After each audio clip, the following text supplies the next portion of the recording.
Chapter 502. However, unlike most magic items, this ring could not be used just by wearing it. Instead, it needed a special password or spell. It belonged to the type that was more troublesome to operate. Maris clenched her fists, and a strange light flashed in her eyes. "Soon," she questioned, "how do I know if you are lying? I can offer my loyalty, and I am happy to join such an operation, but you have to show me convincing evidence first." As someone who had lived in an environment of lies, deceit, and betrayal all year round, she had long vowed that she would never believe what anyone said unless she saw it with her own eyes and heard it with her own ears. Obviously, in the eyes of Maris, the news given by Andre was too bizarre. If there was no concrete evidence, she would not choose to take the risk easily. Caution and suspicion are good habits. They can help people stay away from danger in a complicated environment. Since you want evidence, then I will give you the evidence. After saying this with a chuckle, Andre waved to Fiona behind him. "Come here, show me the power of a priest, and then swear in the name of the Prince of Fire Elements, Isoldezer, to prove that what I just said is true." Fiona did not hesitate. She immediately stood up and took 2 steps forward, releasing the divine energy in her body to the maximum. Soon, a faint white light appeared around her body. She solemnly said, "I am the priest of the great Isoldezer, and now I swear in his name that everything I just said is true. If there is any falsehood, I am willing to bear the burning of the fire of anger until the day the world is destroyed." It had to be said that the oath she made was too heavy. It could almost be regarded as a deadly oath. In Orire, unless it was an extremely certain thing and the situation was quite urgent, most people would not choose to take this risk. It should be known that any oath made in the name of gods, powerful demons, celestial creatures, elemental creatures, dragons, and so on, if the person who made the oath violated it, as a witness, they would be responsible for fulfilling their obligations to ensure that the oath was fulfilled. If they could not do it, then their reputation would be seriously damaged. Of course, if they succeeded, their reputation would quickly spread across a certain area. Whether it was preaching or deceiving ignorant people into offering up their souls, there were many benefits that could not be seen.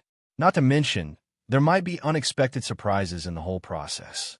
Therefore, as long as it was not beyond the scope of their abilities, most gods and powerful beings were very willing to participate.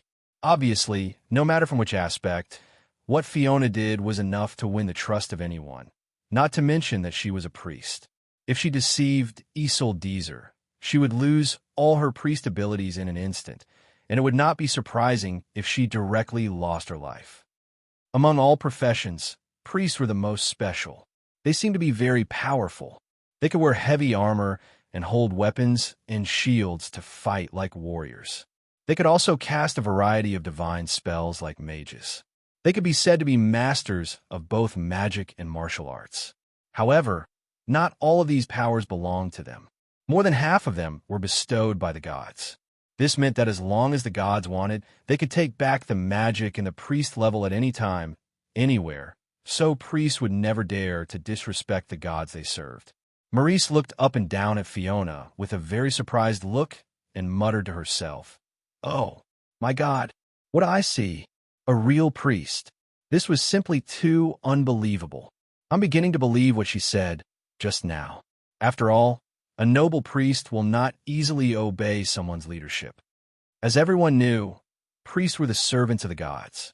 They managed the believers on behalf of the gods, preached everywhere, and dealt with all kinds of possible crises, such as eradicating devil worshippers' cults, thugs, and so on. Sometimes they might also have to deal with attacks from the churches of hostile gods. Usually, they would not leave the temple.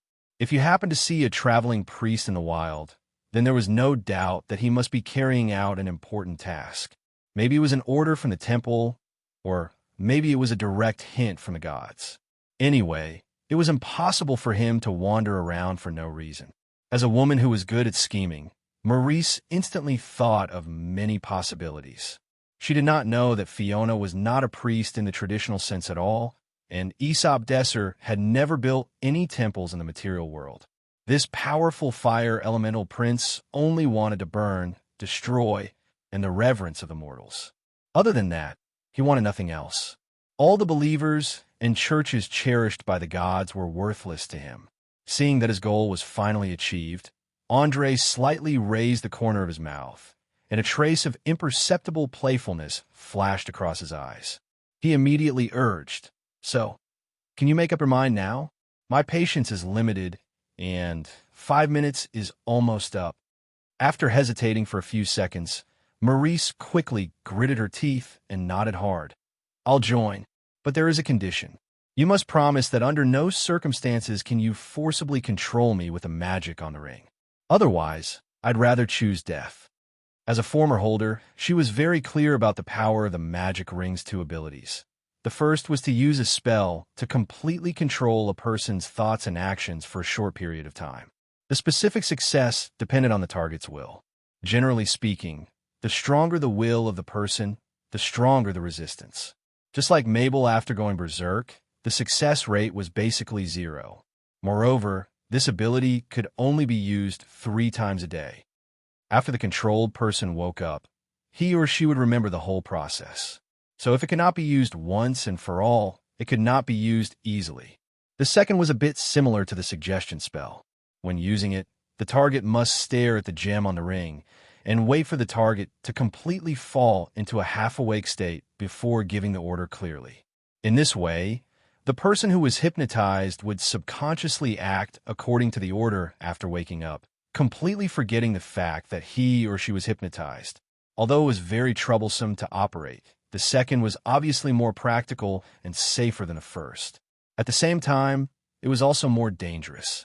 Unless one was immune to this kind of magic, there was a possibility that even a person with a strong will would fall into the trap. In the beginning, Maurice relied on the second ability to quietly hypnotize several gangster leaders with considerable fighting strength, and then slowly rose to prominence in the lower city. However, when she really started to step into the dark world, the reputation of the enchantress had spread, which directly caused everyone to secretly raise their vigilance, especially Garrick. Even after the incident with Yuhuan, he did not have the opportunity to make a move. Otherwise, he would not have ended up in such a miserable state.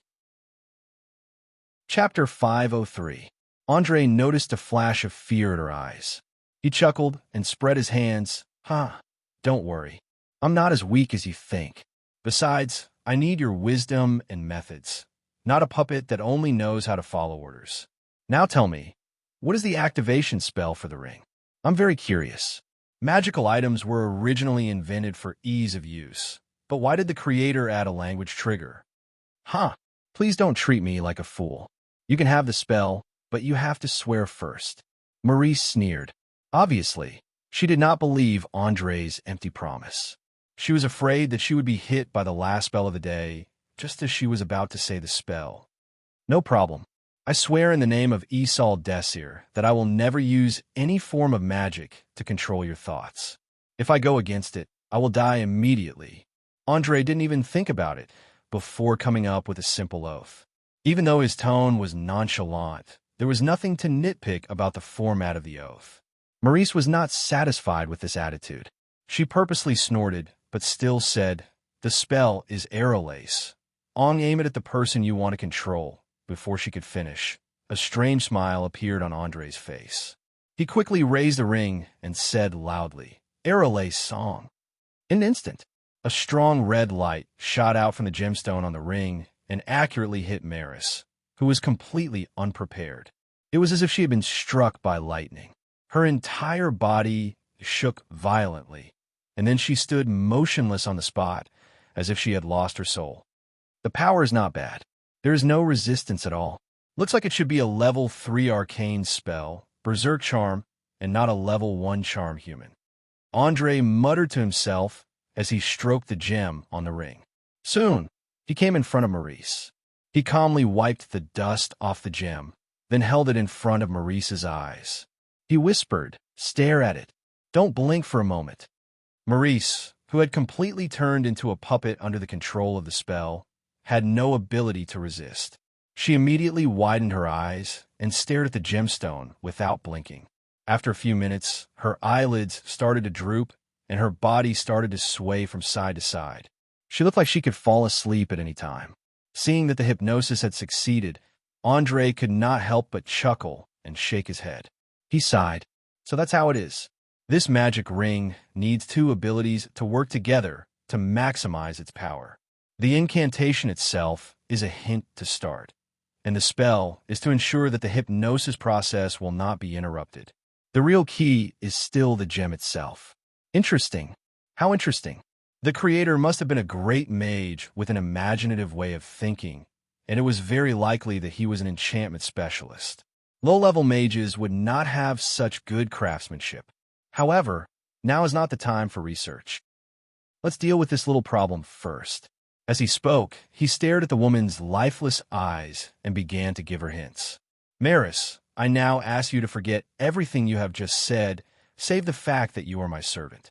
Remember, under no circumstances can you reveal any information about me or the people around me. As the deep voice rang in her ears, Maurice subconsciously repeated in a daze, understood. Forget everything that happened just now. Just remember that we are in a cooperative relationship. Under no circumstances are you allowed to reveal any information about you or the people around you. Seeing that the hints were gradually taking effect, Andre nodded in satisfaction. Very good. Repeat it 50 times. Make sure it is firmly imprinted in the depths of your mind, and you will never forget it. Understood. Forget everything just now. Just remember that we are partners. Under no circumstances can you reveal any information about you or the people around you. Forget everything just now. Just remember that we are partners. Maurice, who had turned on the repeater mode, repeated this sentence over and over again. Every time she finished reading it, a trace of confusion would appear on her dull face, as though she had forgotten something important. The moment the last word left her mouth, her body began to tremble violently, and her mouth made a series of unclear murmurs. Following that, she knelt on the ground with a plop, taking in large mouthfuls of fresh air. From her lively eyes, it could be seen that her consciousness had returned to normal. Of course, the word normal had to be put in quotation marks. After all, hypnosis was a kind of artificial interference with the brain. It was hard to say if there would be any oversight or if there would be some kind of permanent damage. Before the other party spoke, Andre was prepared for the worst. One hand was always on the handle of the rapier. If there was a need, the rapier could be unsheathed in the blink of an eye. Who am I? No, that's not right. Where am I? Damn it. That's not right either. My head hurts. Just as expected, Maris had just regained consciousness when her brain fell into an unprecedented chaos. Her mouth was full of nonsense. It seemed that the side effects of forcibly erasing a part of her memory were quite serious. Fortunately, her rationality did not collapse. Not long after, she sorted out her thoughts and slowly returned to normal. Because there was no large-scale tampering or shielding of her consciousness, Maris quickly remembered everything that had happened before she was hypnotized. She immediately glared and roared loudly. Bastard, you actually dared to launch a sneak attack when I was unprepared. Tell me quickly, what did you do to me just now? Why is there a blank space in my memory? Relax. Don't be so nervous. I only added a little insurance. It's not as serious as you think. If you ignore the contents of the plan, you won't even feel anything unusual. You have to know that our next move must be strictly confidential, and your previous actions are very unsettling. Therefore, we have to use some extreme measures to prevent betrayal or betrayal. After saying that, a meaningful smile appeared on Andre's face. As a transmigrator who believed in the evilness of human nature, the word doubt had already penetrated deep into his bones. Together with his strong desire for knowledge, it had become an instinct. Even Countess Anasta of Westia, who was about to become his family, had not won his complete trust, let alone a woman like Maris who had a notorious and ambitious reputation. Chapter 504. Knowing that her memory and way of thinking had not been tampered with on a large scale, Maris immediately heaved a sigh of relief.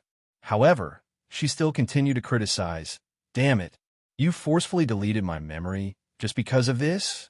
No wonder I couldn't remember the content of our conversation, no matter how hard I tried. And you even violated the oath you made. Violated the oath? Andre's lips curled up slightly. Then he shook his head and retorted, "No, you're wrong. I didn't violate the oath. Remember the content of the oath. I only promised that I would never use magic to control your brain, but I didn't say that I couldn't delete or seal a part of your memory. All right, don't be too conflicted. Try to be more open-minded. Anyway, we didn't lose anything, right?" Maris was so angry that her face turned red. She almost couldn't breathe. Then she shouted, "Bullshit. You're playing with words. It's the devil's trick." As a victim, she obviously couldn't let it go so easily, especially the severe headache she had after waking up. Even now, there were still some after effects. However, Andre obviously didn't buy it. He stretched out a finger and waved it twice in front of her eyes. "No, no, no. The devil isn't so kind. If they get the opportunity just now, they will definitely take the opportunity to sign a deep contract. When you wake up, you will find that your body and soul no longer belong to you. And I don't really like the word game. I prefer to call it the art of language. Language is one of the most powerful forces in the entire multiverse. Some of them even contain several rules that were created at the beginning of the universe. For example, demons or devils often use the dark language, blasphemy language, and heavenly creatures and the god servants use the creation language. Other than that, there are also true name chants, chaos language, doomsday words, and so on. Therefore, one should never underestimate language. Even the simplest common language on the surface is older than any of us. Behind every word, there are countless secrets. Remember this lesson. If you encounter similar situations in the future, you'd better be 120% alert. Otherwise, I'm afraid you'll be in big trouble. Don't worry, I'll engrave this lesson in my heart. I'll never make the same mistake a second time." Maris gritted her teeth and retorted. Even though her teeth were itching with hatred, she could still distinguish the priorities. She knew that she had already boarded a pirate ship, so for the time being, she didn't want to engage in an unnecessary quarrel.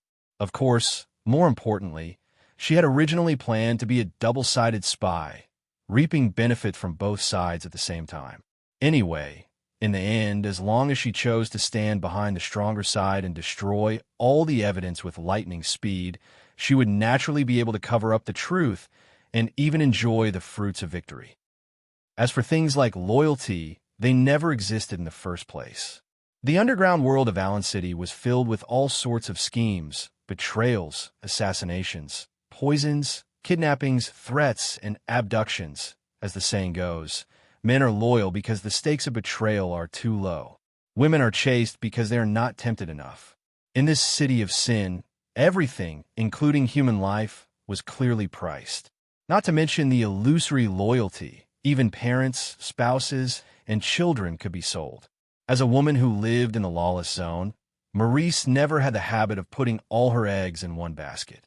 Betting on both sides and pleasing both sides was her way of life. But it was a pity that this little trick couldn't escape Andre's eyes. Under the strong influence of the magic ring, she had completely forgotten the content of the conversation. Whenever she thought of the people and things related to the conversation, she would immediately have a splitting headache. Not to mention secretly selling information. In her current state, she was afraid that even she herself could not figure out what the plan was all about. Seeing that he had achieved his goal, Andre didn't seem to mind the offense in her tone. He continued with a smile. "Since you have fully understood your position, I will begin to assign you your first mission. First, I don't need you to do anything too dangerous, such as spreading false information, stealing information, or assassinating. You are also not allowed to privately contact or rope in the upper echelons of the Union, because this will cause unnecessary misunderstandings and alertness. Your mission is very simple. Completely copy Garrick's methods and honestly manage the territory. Do your best to pay as much taxes as possible and strive to gain more authority. If there are any movements, just send someone to inform me. In addition, help me investigate the matter of the cannibalistic children, especially that mage called Cecil. If you have any relevant details, immediately send someone to deliver them to me. Are you talking about those ghost children? Maurice frowned subconsciously. Andre's eyes flashed with a chilling light, and he nodded lightly.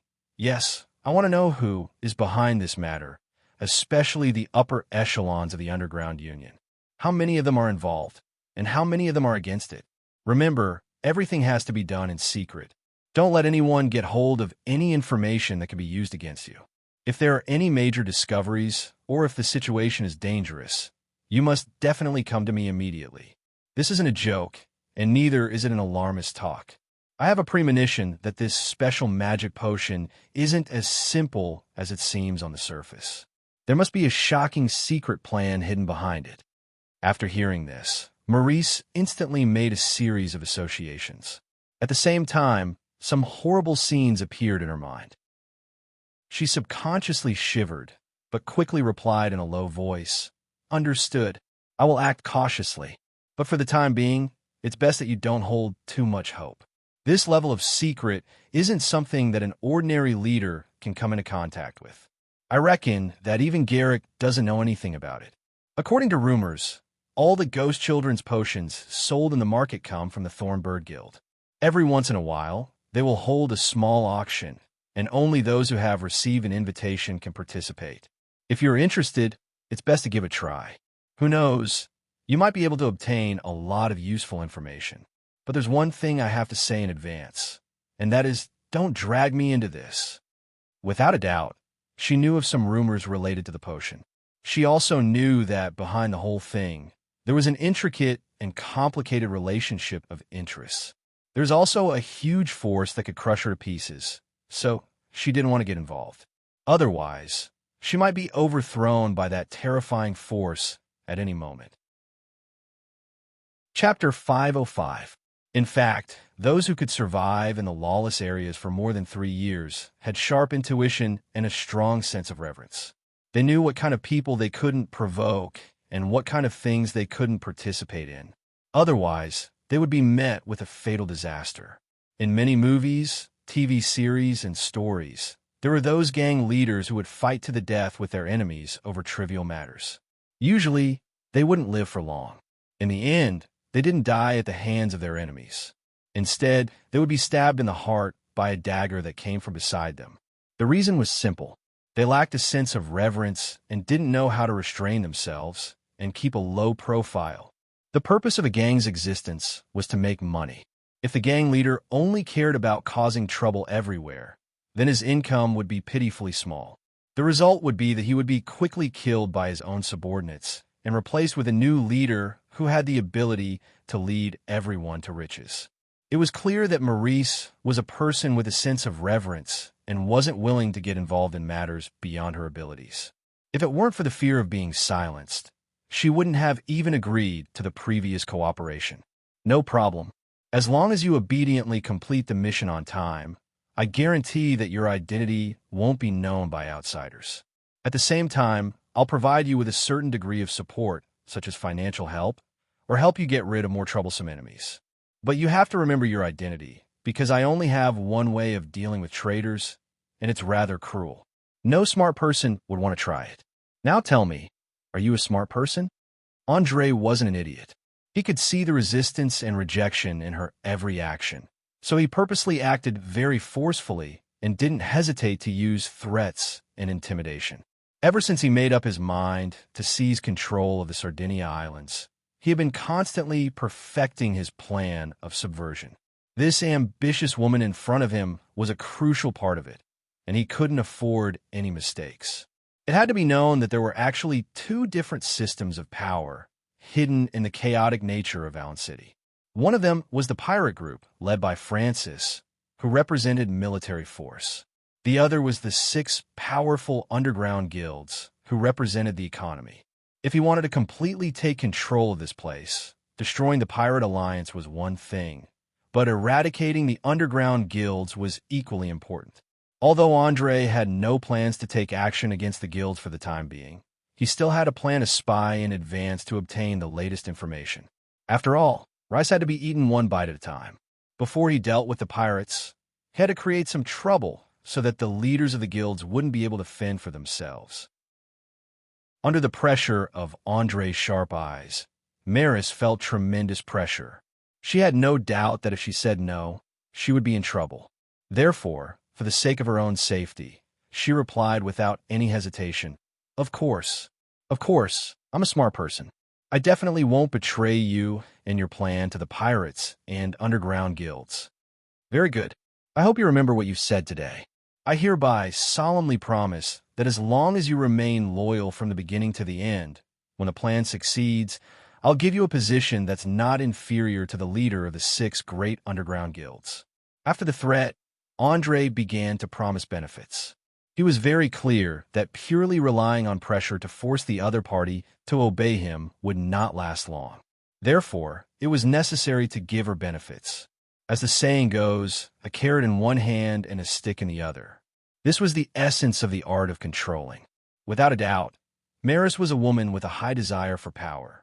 Hearing the promise of benefits, her eyes instantly lit up, releasing a greedy glow. To her, being able to become the leader of a force was simply a dream. Even if she knew that this was bait, she still couldn't help but want to swallow it whole. Andre obviously noticed this.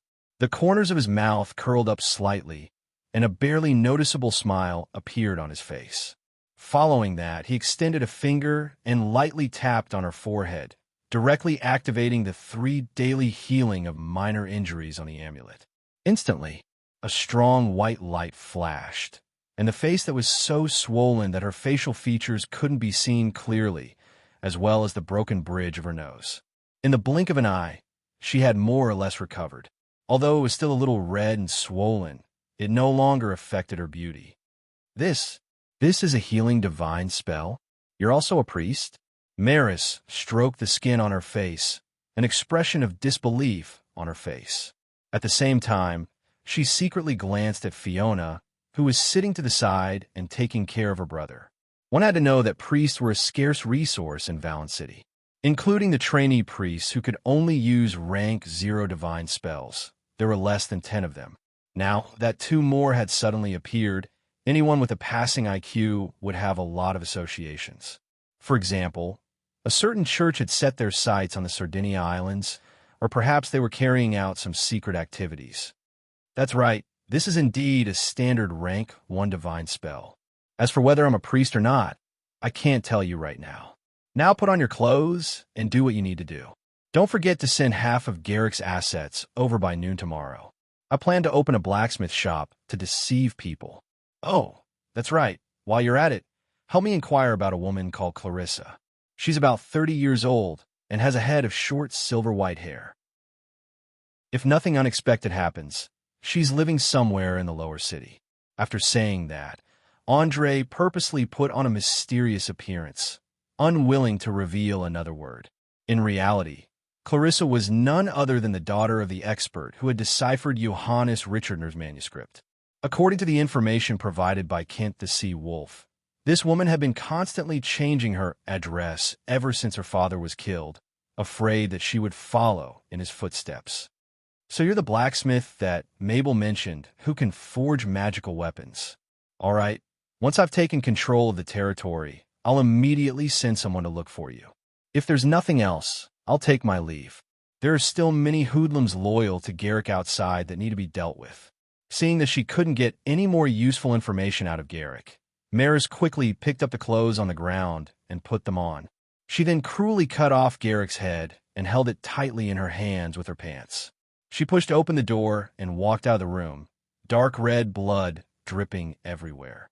It was obvious that she intended to use this head to establish her authority. Her goal was to let everyone clearly see the consequences of going against her, so as to intimidate the competitors hidden in the shadows. She wanted everyone to be more honest and not jump out to cause trouble at crucial moments. Chapter 506. According to the style of the underground guilds, once they decided to change the leader of an area, there wouldn't be just 1 or 2 candidates. Usually, they would pick 4 or 5 of the more famous fellows and have them compete with each other. Only the elite that emerged victorious in the final chaotic battle would be promoted. This meant that the competitive relationship still existed before the guilds sent someone to announce the results. If she didn't appear more savage and strike fear into the hearts of those bastards who were waiting for an opportunity to take advantage of the situation, then they wouldn't hesitate to band together and launch a fatal sneak attack. Holding the bloody head, Maurice walked through the corridor on the second floor and quickly went up the stairs to the hall on the first floor. Under the gaze of countless pairs of eyes, she threw the head onto the bar, causing a few prostitutes to scream in shock. However, she didn't pay attention to the ear-piercing screams. Instead, she jumped up on the bar and stepped on the bloody head with her right foot. Her sharp gaze swept over everyone present, especially those sneaky fellows hiding in the dark corners. Absolute silence. Whether it was drunken drunkards, pirates looking for entertainment, or spies with ulterior motives, none of them even blinked as they stared at this woman with a resounding reputation in the lower city. The sounds of fighting from the second floor had been so intense that anyone who wasn't deaf would have heard it clearly. Coupled with the recent rumors on the streets, it wasn't hard to guess what had happened. After all, such things weren't new in Valen City. Humans were creatures that found it very difficult to control their desires. Once they had tasted the great magic of power and money, they would quickly become intoxicated. Even if they knew that there was a sharp sword hanging over their heads that could take their lives at any time, they still couldn't help but extend their greedy hands.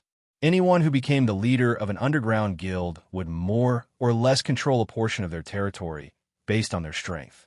It could be 1 or 2 streets, or it could be 6 or 7 streets. In their own territory, they were the absolute local tyrants. As long as they paid a certain amount of taxes on time every month, it wouldn't matter even if they killed everyone in their area.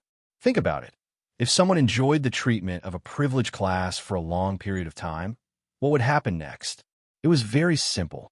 This person's mind would slowly be corrupted by money and power. Their desires would also become greater and greater. Gradually, they would become dissatisfied with their current situation and desire more. It was common knowledge that there was a limit to the amount of wealth produced in society due to the limitations of productivity, population, business prosperity, and many other factors. If one person obtained more, there would inevitably be others who would obtain less. Obviously, without exception, the leaders would reach their hands into the pockets of the underground guilds. Perhaps it was not too obvious in the beginning, but as time passed, they became bolder and bolder, and their actions became more and more obvious.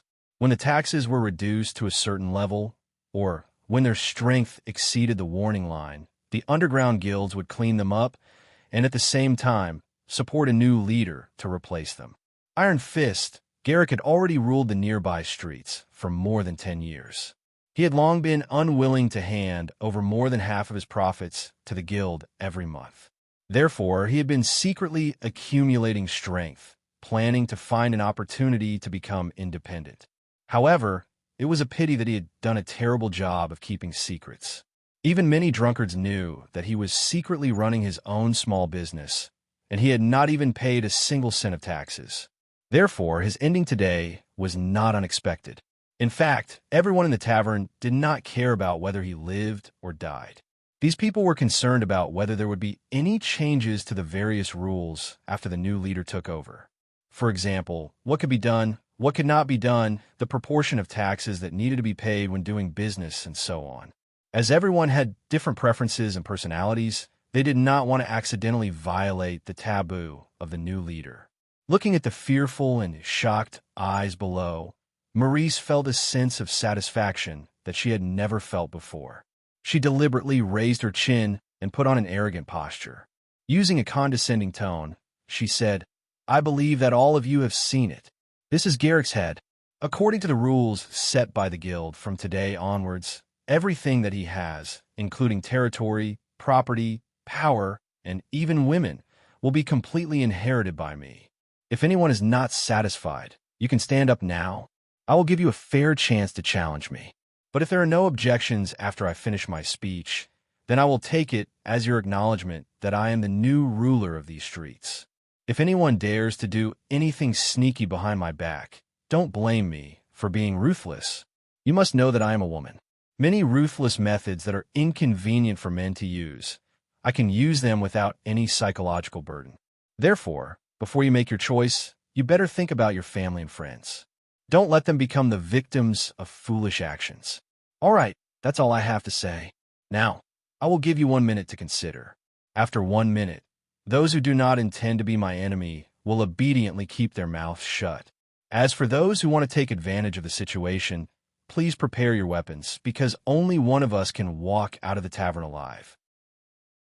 Following the last word, the atmosphere in the tavern's main hall suddenly became tense, especially the fat bartender. Without another word, he ran to the kitchen in order to prevent himself from being involved in the upcoming fight to the death. In the chaotic Valen City, no less than a dozen fights would occur every day. Although most of the time, they wouldn't appear in business areas protected by underground guilds, there would still be 1 or 2 fights in places like taverns and inns that served alcohol. Therefore, the staff knew how to protect themselves. After all, the actions of drunkards were no longer under the control of their brains. It wasn't strange for them to do anything outrageous. 1 minute was very short. Normally, it would pass by very quickly, but at this moment, it felt like a year had passed. The eyes of a few fellows sitting in the eastern corner of the hall flickered.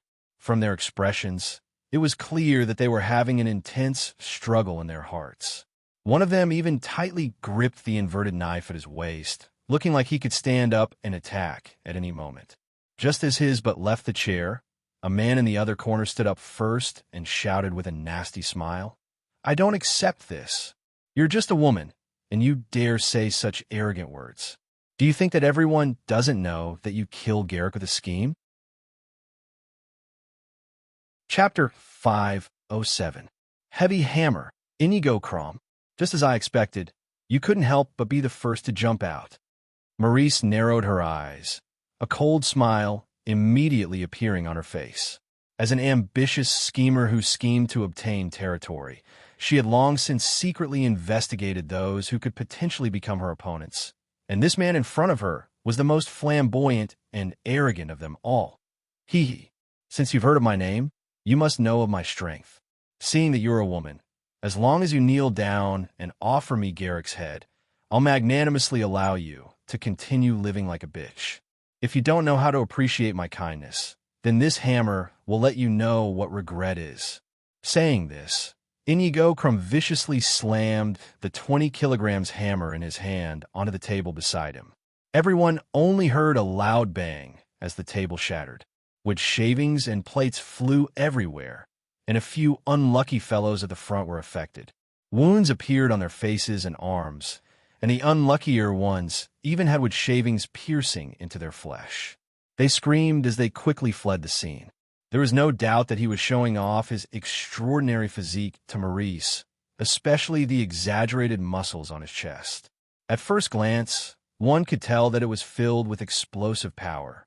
Coupled with the exaggerated size of the warhammer, it instantly made many people feel a sense of fear. Don't think that a 20 kilograms weapon was unremarkable. Compared to those that had undergone exaggerated artistic processing and could easily weigh hundreds or even thousands of kilograms, this was the true state of heavy weapons in the real world. To give a simple example, in the era of cold weapons, the weight of a standard long sword usually did not exceed 3 kilograms. The weight of the full body armor used for heavy cavalry was between 25 kilograms to 45 kilograms. The higher the level of craftsmanship, the lighter the weight. Weapons like those that easily weighed hundreds of kilograms would never appear in the real world, unless their users were a group of giants with infinite strength, or the gravity on the planet was 10 times lower than that of Earth. It must be known that a weapon was not something that could be wielded, but had to be wielded repeatedly. If it was too heavy and exceeded the user's endurance, then they would be exhausted after a few swings. In an intense battle, many warriors had to continuously fight for 10 minutes or even a few hours. Thus, anyone who could wield a 10 kilograms weapon was basically a Hercules through and through. They belonged to the category of human bulldozers that could easily grab people and use them as weapons. Think about it. A 5-liter bucket of cooking oil weighed less than 5 kilograms. Even an average adult man would be out of breath after carrying it for a while. The bricks used in construction sites weighed less than 1 kilogram. A 20-kilogram war hammer was equivalent to 20 bricks bundled together. When it was swung, there was only one outcome for anyone who was hit head-on, and that was to be smashed into smithereens. Inigo had relied on this warhammer in his hands to single-handedly make a name for himself in Walloon City. He also had the nickname Heavy Hammer. Many of his enemies were instantly smashed into meat patties, even if they wore armor. That was why he was very confident in himself and didn't put Maurice in his eyes at all. However, the battles in the underground world weren't a competition of martial arts. Whoever had a higher profession rank and stronger battle strength would be the final victor. In this place full of intrigue and deceit, a leader who could successfully rise to the top, in addition to the necessary deterrence of force, must have a clever mind.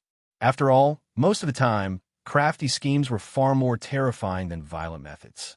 Even the strongest warrior couldn't withstand a dagger from the back or a poison meal.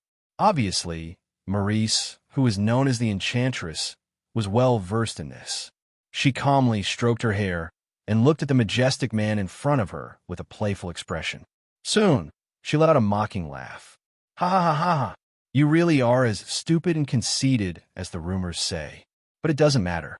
Anyway, people like you who are confident in their strength won't be a threat to me no matter how many of you come. Moreover, don't tell me you don't know how to use that brain of yours that's no bigger than a walnut to think about why I would appear here without any preparations? Saying this, a cold glint flashed in her eyes, and she immediately raised her right hand to make a very strange gesture. She then shouted, "Do it! Kill him right now!"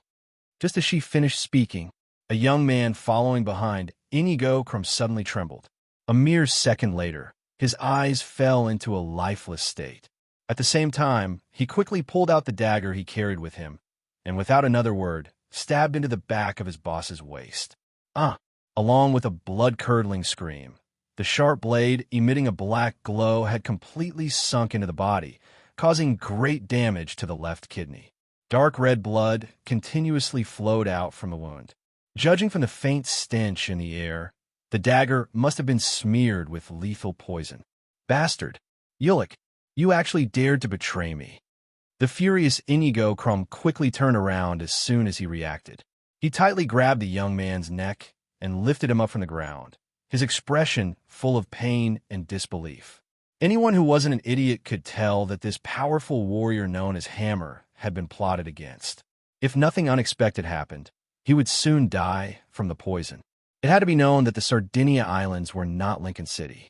There were several large shrines and a considerable number of priests. Once poisoned, there was only one outcome: death. Unless it was a lucky few who had abnormal constitutions and could resist the poison, it was better to stab themselves as soon as possible. At the very least, they would suffer less. Ulick's face was flushed red as he struggled to open his mouth. He stammered, "I'm sorry, boss. I don't know what's going on." My body reacted uncontrollably. Due to the difficulty in breathing and blood circulation, he began to convulse within a few seconds. His eyes rolled back, and he foamed at the mouth. He quickly fell unconscious. While Inigo was impulsive, he was not an idiot. From his subordinate's performance, it was obvious that he was under the control of some supernatural force. Thus, he hurriedly let go and slapped the young man's face as he shouted, "Wake up! Hurry and wake up! Tell me what the hell is going on." Chapter 508. But it was a pity that the young man named Ulick showed no signs of waking up no matter how hard he slapped. Perhaps it was because his brain had been deprived of oxygen for too long. Looking at this scene, the restless fellows in the corner immediately quietened down. They sized up their subordinates with fearful gazes, afraid that they would end up in the same state. As for the onlookers, they sighed inwardly. As expected of the Enchantress, who was rumored to be able to seduce men into depravity. She actually disintegrated the threat of sledgehammer from the inside. Although Inigo hadn't died from the poison, no one believed that he could survive the night. Judging from the color of the blood flowing out of his wounds, he would reach the end of his life in less than 10 minutes. Maris swept a disdainful glance at her competitors, the corners of her lips curling into a beautiful arc. She was clearly satisfied with the intimidating effect of her chess piece. Even the gloominess from being threatened by Andre dissipated. She was once again brimming with a dangerous aura like a blooming poppy flower. Not only did she exude a strong attraction, but she was also extremely lethal. Contrary to her good mood, Inigo Krom began to feel the poison flowing through his body along with his blood. In particular, the symptoms of numbness, nausea, and dizziness were getting more and more severe. His vision gradually turned blurry and dim, and finally, he began to sway uncontrollably. The sledgehammer that he could easily swing seemed to have suddenly become dozens of times heavier. Without a doubt, the Grim Reaper was hovering above this man's head, waiting to reap his soul. As a man with a fiery temper, Inigo Krom didn't have the habit of waiting for death. While he was still conscious, he hurriedly shook his head and roared with resentment. "Maris, you despicable person who only knows how to play with despicable schemes. Perhaps I will die in a few minutes, but before that, I can still do one thing, and that is to kill you." Despicable person? Maris curled her lips in disdain. Don't think so highly of yourself. You're just a bully who bullies the weak. You're no different from me, in essence. At the very least, I've never forced anyone to buy or sell, nor would I use my fist to take the fruits of someone else's labor. Ha ha ha! That's what you're thinking? What a joke. The rule of the strong over the weak is the eternal law of the world. I am the strong, so I can naturally plunder the weak. They should obediently crawl under my feet, obey and endure, and become nourishment to make me stronger. Women will always be women. They will always be so weak. Even a black widow like you is no different. Inigo Krom laughed as he retorted. Judging from his expression, he was definitely a supporter of the law of the jungle. Humph, another pretentious man. Don't forget that you're about to die in the hands of a woman like me. After you die, I'll cut off your head and make it into an ornament with Garrick. I'll hang it in the most conspicuous place on this street, so that everyone can see the consequences of going against me. Finally, I'll give you a piece of advice. Don't underestimate women, because most of the time, women are much scarier than men, especially. At this point, Maurice suddenly stopped, and a strange smile appeared on her face. She then stretched out her thumb and gently drew it across her neck, making a throat-slitting gesture. Inigo Krom instantly felt a sense of danger, just as he was about to turn around to see what was behind him. But it was too late. A black shadow less than a meter tall sprang up like a ghost, not giving his opponent any time to react. Furthermore, Inigo's body was poisoned, so his reaction was extremely slow. The only thing he could do was watch as the sharp dagger slit his throat. After a moment of intense pain, fresh blood splattered everywhere like a fountain. Ha! Ha! Ha!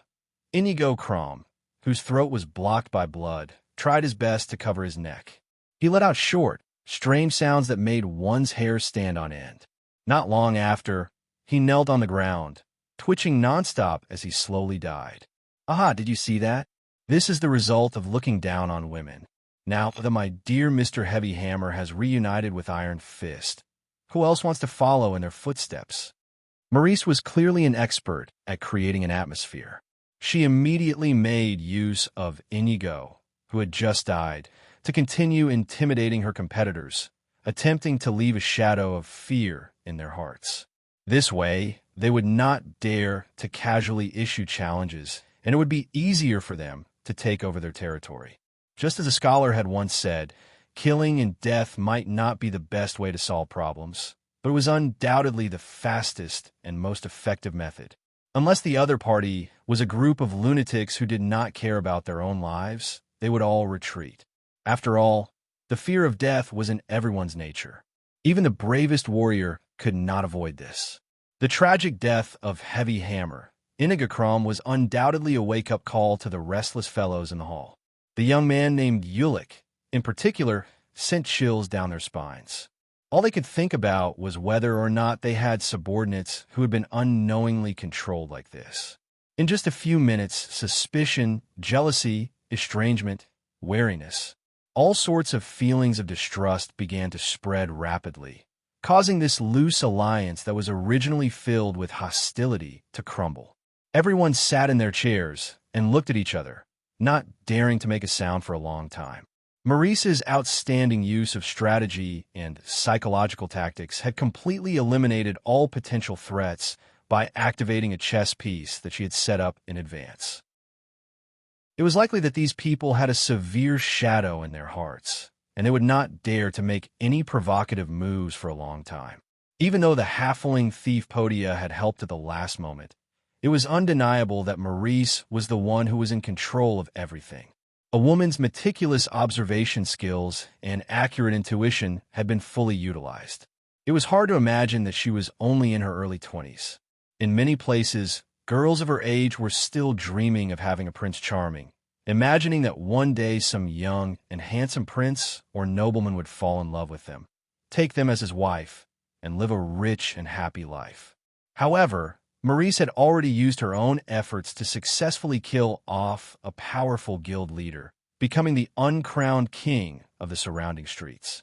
Perhaps it was her painful childhood that forced her to mature early so that she could better protect herself, or perhaps it was her insatiable desire and ambition that drove her forward courageously in pursuit of more money and power. Chapter 509. All in all, this woman had done things that many men could not. She had even intimidated dozens of adult men on the first floor of the inn by herself. Among them, there was no lack of famous bandit leaders. But at this moment, they did not even dare to breathe loudly. Seeing Maurice exuding a powerful aura like a queen, Portia, who was hidden under the cloak, curled her lips and muttered in a voice that only she could hear, "Tis, she's just a low-level assassin. She really knows how to put on airs. I don't know if these people's brains are filled with sh*t. They can't even see through such a low-level threat." Of course, this sentence was only said out of jealousy between women. After all, as a thief who had always been accompanied by shadows, Portia also yearned to be like Maurice one day, standing in public and arrogantly issuing a warning to the big guys. But unfortunately, this was only a fantasy. In a town dominated by humans, it was theoretically impossible to accept a halfling less than a meter tall as a gang leader, not to mention a female with feelings of envy, jealousy, and hatred. The halfling bandit shook off the drops of blood on her beloved dagger and put it back into the sheath. While everyone's attention was attracted by Maurice, she quickly entered stealth mode in the dim environment where light and shadow intersected. She tiptoed to the second floor. As she was still in a state of bounty, she did not want to be recognized at all. Otherwise, the city that had gradually calmed down would immediately be in an uproar. Especially Captain Casimir Kiz of the Devil's Ship, who was known as the Devil in human skin. He would definitely not let go of such a large amount of wealth so easily. Passing through the dim corridor on the second floor, Portia quickly arrived at the door of the room. Out of professional habit, she did not knock on the door. Instead, she first observed the situation inside through the gap. After confirming that there were no outsiders present, she carefully used a wire with a hook to pry open the door bolt and swaggered in. It was necessary to mention that most houses in Oraire did not have locks. This was because locks were very expensive items. Even the cheapest one cost 15 to 30 gold coins. Moreover, only the best craftsmen could make them. Therefore, the doors of ordinary people or hotels were usually blocked with a metal or wooden bar. If the owner went out, then the owner would take all the valuable things in the house with him. If he couldn't take them with him, he would hide them. If the door was locked, it would attract the attention of thieves. They would think that since the door was locked, there must be a lot of valuable things hidden inside. The window in the room was open, and Garrick's headless corpse was lying flat on the floor. Dark red blood was everywhere, and under the bright moonlight, it emitted a strange color. The thick smell of blood filled every corner of the room, and the messy tables, chairs, and cabinets were all smashed. Andre stood in front of the window and looked at the chaotic scene on the street in the distance. Without turning his head, he asked, "How is it? Have you finished your work down there?" Maurice didn't disappoint us, did she? It's done. After the boss saw the yellow gold coins, he didn't even want to ask what happened. He even said that before the sun rises tomorrow, it doesn't matter even if we open a slaughterhouse in the room. As for that woman, to be honest, her performance was a bit unexpected. To be exact, it was quite outstanding. I think those idiots downstairs are about to be scared out of their wits. After saying that, a contemptuous sneer appeared on Portia's face, and she did not hide her disdain. In her opinion, Maurice's strength was not the strongest among all the competitors. Her profession level was only below average. As long as a few people dared to stand out and launch a siege, her little tricks would not work at all. Hearing the strong jealousy in the halfling's tone, Andre could not help but chuckle and shake his head. "Ha, is that so? It seems that this chess piece is more useful than I thought. At least she can deal with some problems that we can't easily deal with." As a transmigrator from the era of information explosion, he was very clear about the psychological tactics used by Maris. At the same time, he also understood that such tactics were only effective against groups that had many internal conflicts. If it were a tight organization, it would reveal its true form in a matter of minutes. However, there was a good saying, no matter if it was a white cat or a black cat, as long as it could catch mice, it was a good cat. Although the scheme could not be considered brilliant and would definitely be exposed after a long time, it was appropriate to use it now. By the time those people reacted, Maurice would have already consolidated her power. At that time, the comparison of strength between the two sides would be reversed. You better be careful. I don't think a woman like her will willingly obey your orders. Moreover, the pirates have started to gather in large numbers recently. Perhaps they're about to make a big move. Portia frowned and reminded him in a low voice.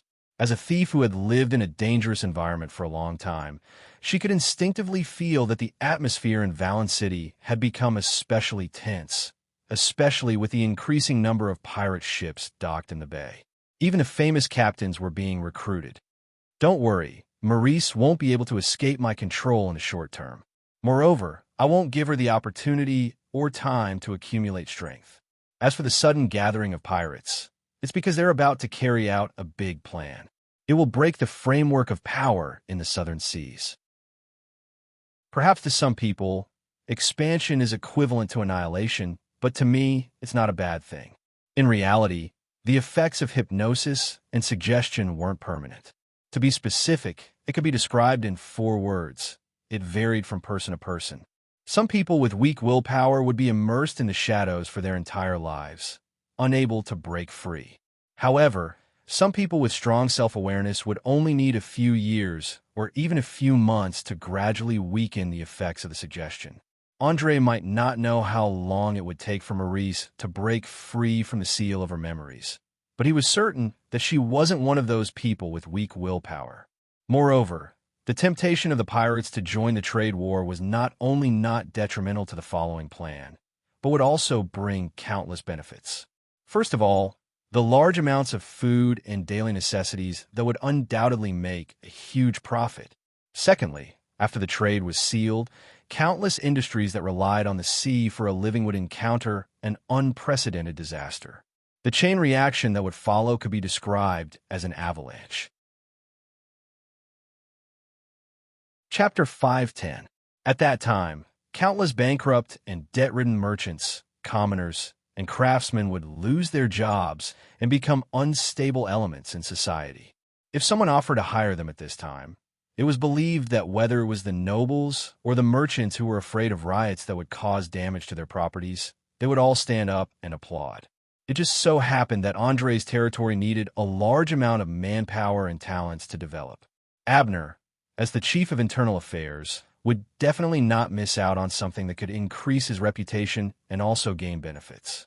Moreover, after the Linton City Navy suffered heavy losses, his eye of Arcane, which had yet to sink, would naturally become the focus of countless people's attention. In particular, weapons like the bronze cannons would definitely enter the sights of the dukes and nobles. Perhaps in the eyes of many, casting a bronze cannon barrel was not difficult and could be easily replicated, but gunpowder was not so easy. Andre dared to bet that as long as he could ensure that the gunpowder formula was not leaked, not only would he be able to use it as a bargaining chip to force the nobles to give him a higher status, but he would also be able to continuously earn a large amount of gold coins.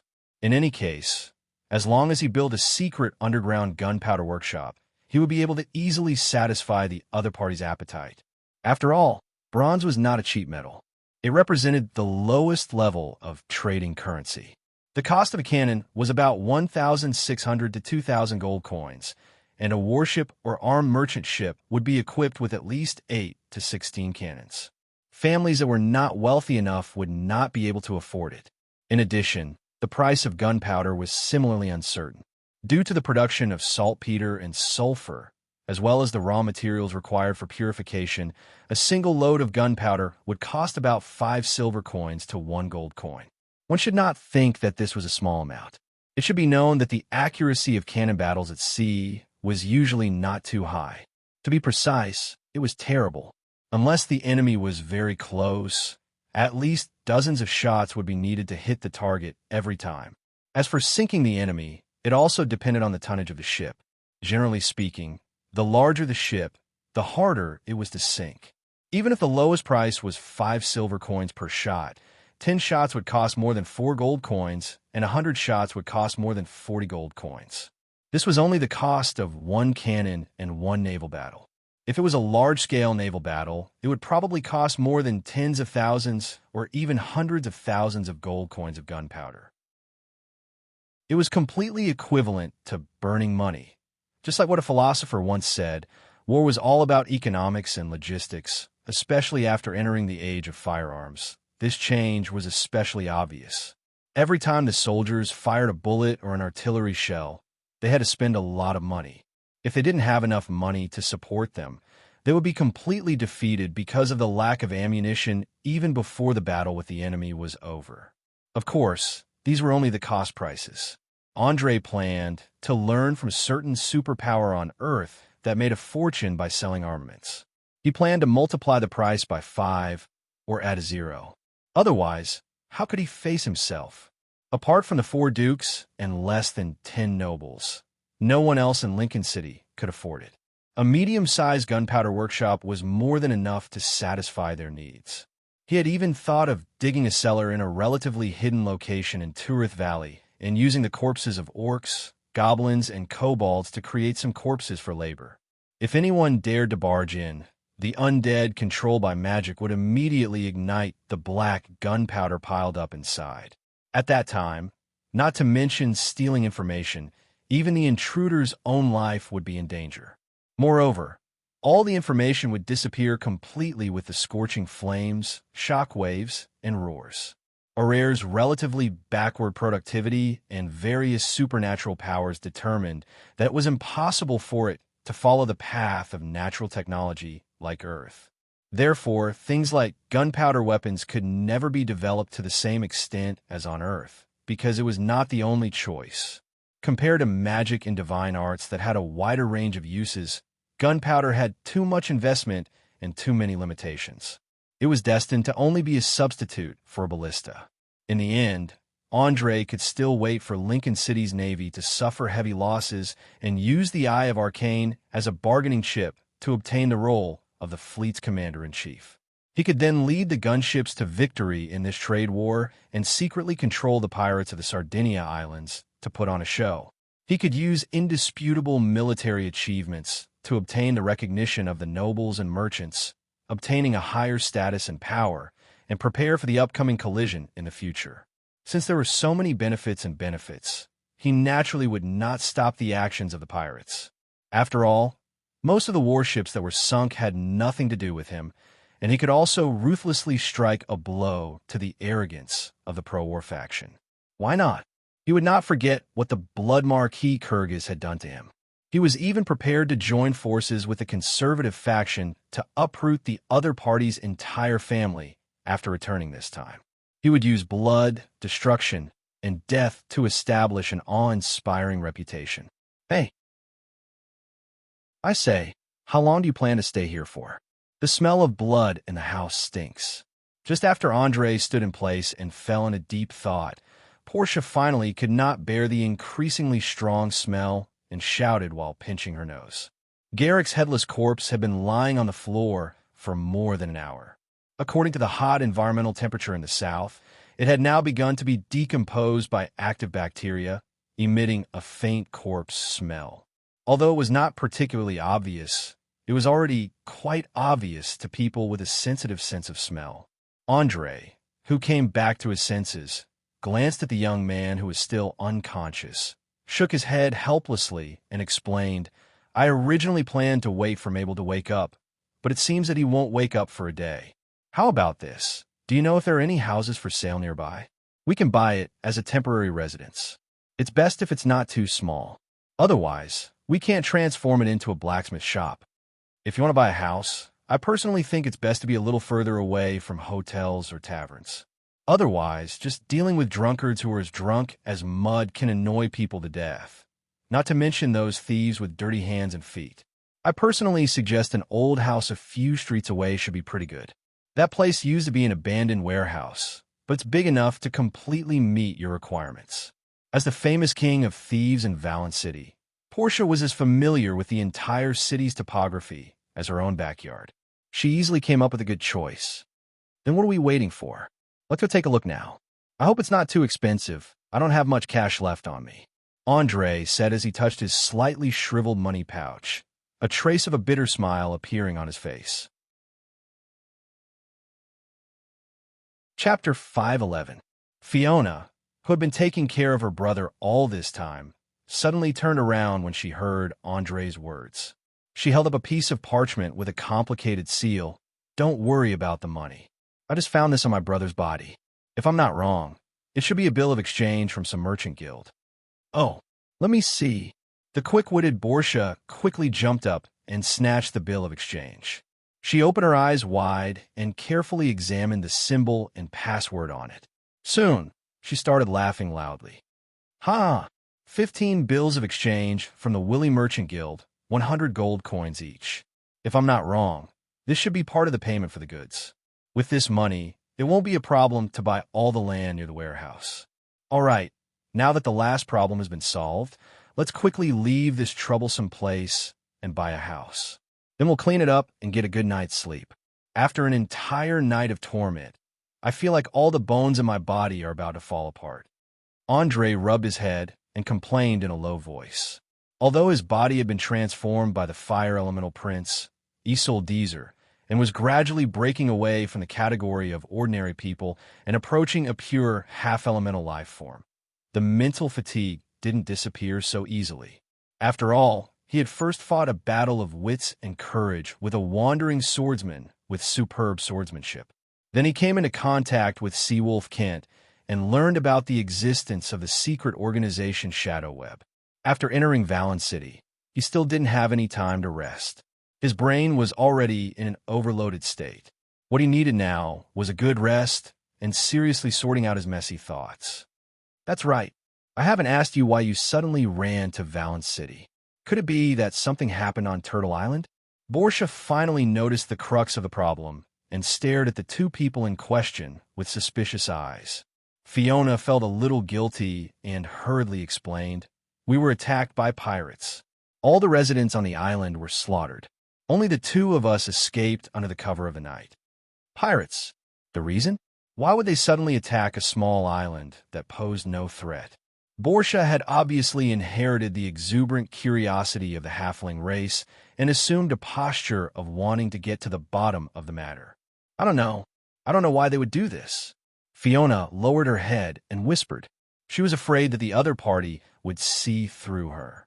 There was no doubt that she had never lied before, so she deliberately pretended to be frightened in an attempt to get away with it. However, Portia was obviously not the kind of person who would give up easily. She immediately turned to Andre and asked, "You must know, right? As far as I know, pirates won't easily massacre the residents of a nearby island unless something infuriates them." Andre pretended to be helpless as he shrugged his shoulders and explained, "Do you still remember the idiots we killed some time ago? One of them was a crew member of the Sea Wolf. According to the rules of the pirates, if someone on board dies in some place for no reason, then that place will be responsible for the death. I think this might be the reason. As a cautious person, it was impossible for him to tell Fiona about the shadow web because the halfling was not the simple-minded Fiona, nor was she Mabel, who wanted to stand out from the crowd. She had a clear purpose in everything she did. For example, she needed a place to hide, or she needed to taste the excitement of going out on an adventure. If she found that her companions had different ideas from her own, she would not hesitate to choose to leave. Strong, independent, positive, optimistic, in the pursuit of excitement and pleasure. This was Portia's character. To some extent, she was very similar to the modern women on Earth. She would neither pledge allegiance to any force nor become a foil for a man. Therefore, letting her know too many secrets was not a smart thing to do. You mean, the actions of the pirates are out of revenge? The big-breasted Loli was completely unaware of Andre's thoughts at the moment. She was still very curious and asked, I think so. Do you have any other explanation? The pirates themselves have serious uncertainty. It is difficult to judge their actions with common sense.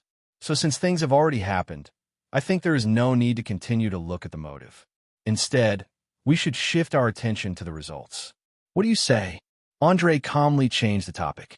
He did not want to continue the topic of pirates with the halfling. Otherwise, it would be time for 100,000 whys. One must know that these little guys who were less than a meter tall were all curious babies. No matter how you explained, they would always find the possible problems and then keep asking until they drove you crazy. In Orire, there were many books and fables that had appeared before. A powerful mage was driven crazy by a halfling, so Andre did not want to experience it himself. He did not want to be one of those negative examples. Portia bit her finger. Her eyes were always flickering, as if she was struggling whether she should continue to ask questions or end the topic. After a few minutes, she stomped her feet, gritted her teeth, and said, Well, even if what you said makes sense, let's follow you. I'll take you to Bernie's house to buy a house. I hope that old guy hasn't become a mummy yet. As soon as her voice fell, she pulled her hood tightly and jumped out of the window. Looking at the big-breasted, lowly jumping from the second floor into the street, Fiona finally breathed a sigh of relief. At the same time, she raised her head and looked at Andre. Then both of them smiled at the same time. Most of the time, it wasn't difficult to pull people closer to each other. Perhaps it was because they had gone through trials and tribulations together, or perhaps it was because they shared a secret together. It could immediately turn strangers into friends, or even lovers. In fact, Andre was not sure what Fiona meant to him. The current relationship between the two was a bit complicated. There were too many things mixed in. Savior? Elemental prince? The messenger of Aesop Desir in the material world? Or were they friends who shared a secret? Of course, there might also be a little physiological attraction. After all, as a young man and a young woman, and they had experienced so many things together, plus this world was very open in terms of sex, so the situation was even more complicated. Just when he was thinking about whether to find time to have a good talk with Fiona and explain some of the things that were easy to cause problems or misunderstandings, he suddenly found that the place where the sea and the sky met began to turn white. It was obviously a sign that the sun was about to come out. Chapter 512. Without a doubt, yesterday's thrilling night had finally passed, and the chaotic Valen City was about to welcome a new day. Bosha, who was walking at the very front of the group, immediately curled her lips and grumbled in a low voice, Damn it, we have to speed up, or else there will be more people on the streets once the sun comes out. I don't want to be recognized. Andre glanced helplessly at the youth on his shoulder, whose eyes were tightly shut and showed no signs of waking up. He sighed and asked, How much further? You should know that we can't move quickly in our current state. Unless Mabel wakes up and walks on her own, our current speed is already the limit with me and Fiona supporting us. Perhaps it was a side effect of going berserk, but ever since this fellow had fallen into a coma, whether it was cold water, needles, or yelling into his ears, he didn't have the slightest reaction. If not for his normal heartbeat, breathing, and body temperature, one would have suspected that his life was in danger. It should take about 10 minutes, but it's not on the surface, but underground. As she spoke, Bosha pointed at a dirty, pitch-black cave not far in front of them. Judging from the crude stairs that stretched as far as the eye could see, there was no doubt that it led to the depths of the underground. "Are you sure we want to go in?" Fiona stared with wide eyes and asked in disbelief. This pitch-black cave made her think of many hair-raising things, such as man-eating monsters and terrifying undead. Thus, she was somewhat afraid. The big-breasted lowly nodded without hesitation. "Of course. Old Bernie lives inside. If you don't want to go in, you can wait outside, but I can't guarantee that it's safer outside than underground. You should know that there are many bastards wandering around here. If they see a young and beautiful girl like you, they'll definitely come looking for trouble." "AI, then what are we waiting for? Lead the way. I don't think we have a second choice." Seeing Fiona's extremely conflicted expression, Andre rubbed his forehead and took the initiative to step forward and make a choice. After all, Valen City was a city of crime. Theft, murder, robbery, rape, and other vicious crimes could occur at any time. It would be better if it was a street that was controlled and managed by an underground guild. However, in a lawless area like this, the level of chaos was beyond imagination. Even the beggars who lived at the bottom of society would not be willing to come here to beg, so he was worried about leaving the girl alone. Fiona opened her mouth, wanted to say something, but in the end, she didn't make any sound. She just followed the team silently. Although she had a deep fear of going deep into the underground cavern, she also understood that staying with the others was the wisest thing to do. Follow closely, don't fall behind, and don't do anything dangerous. Remember, this may not be the most dangerous place in Valen City, but it's definitely the most troublesome. After Bordia gave another stern warning, she took a deep breath and walked into the pitch-black cave entrance.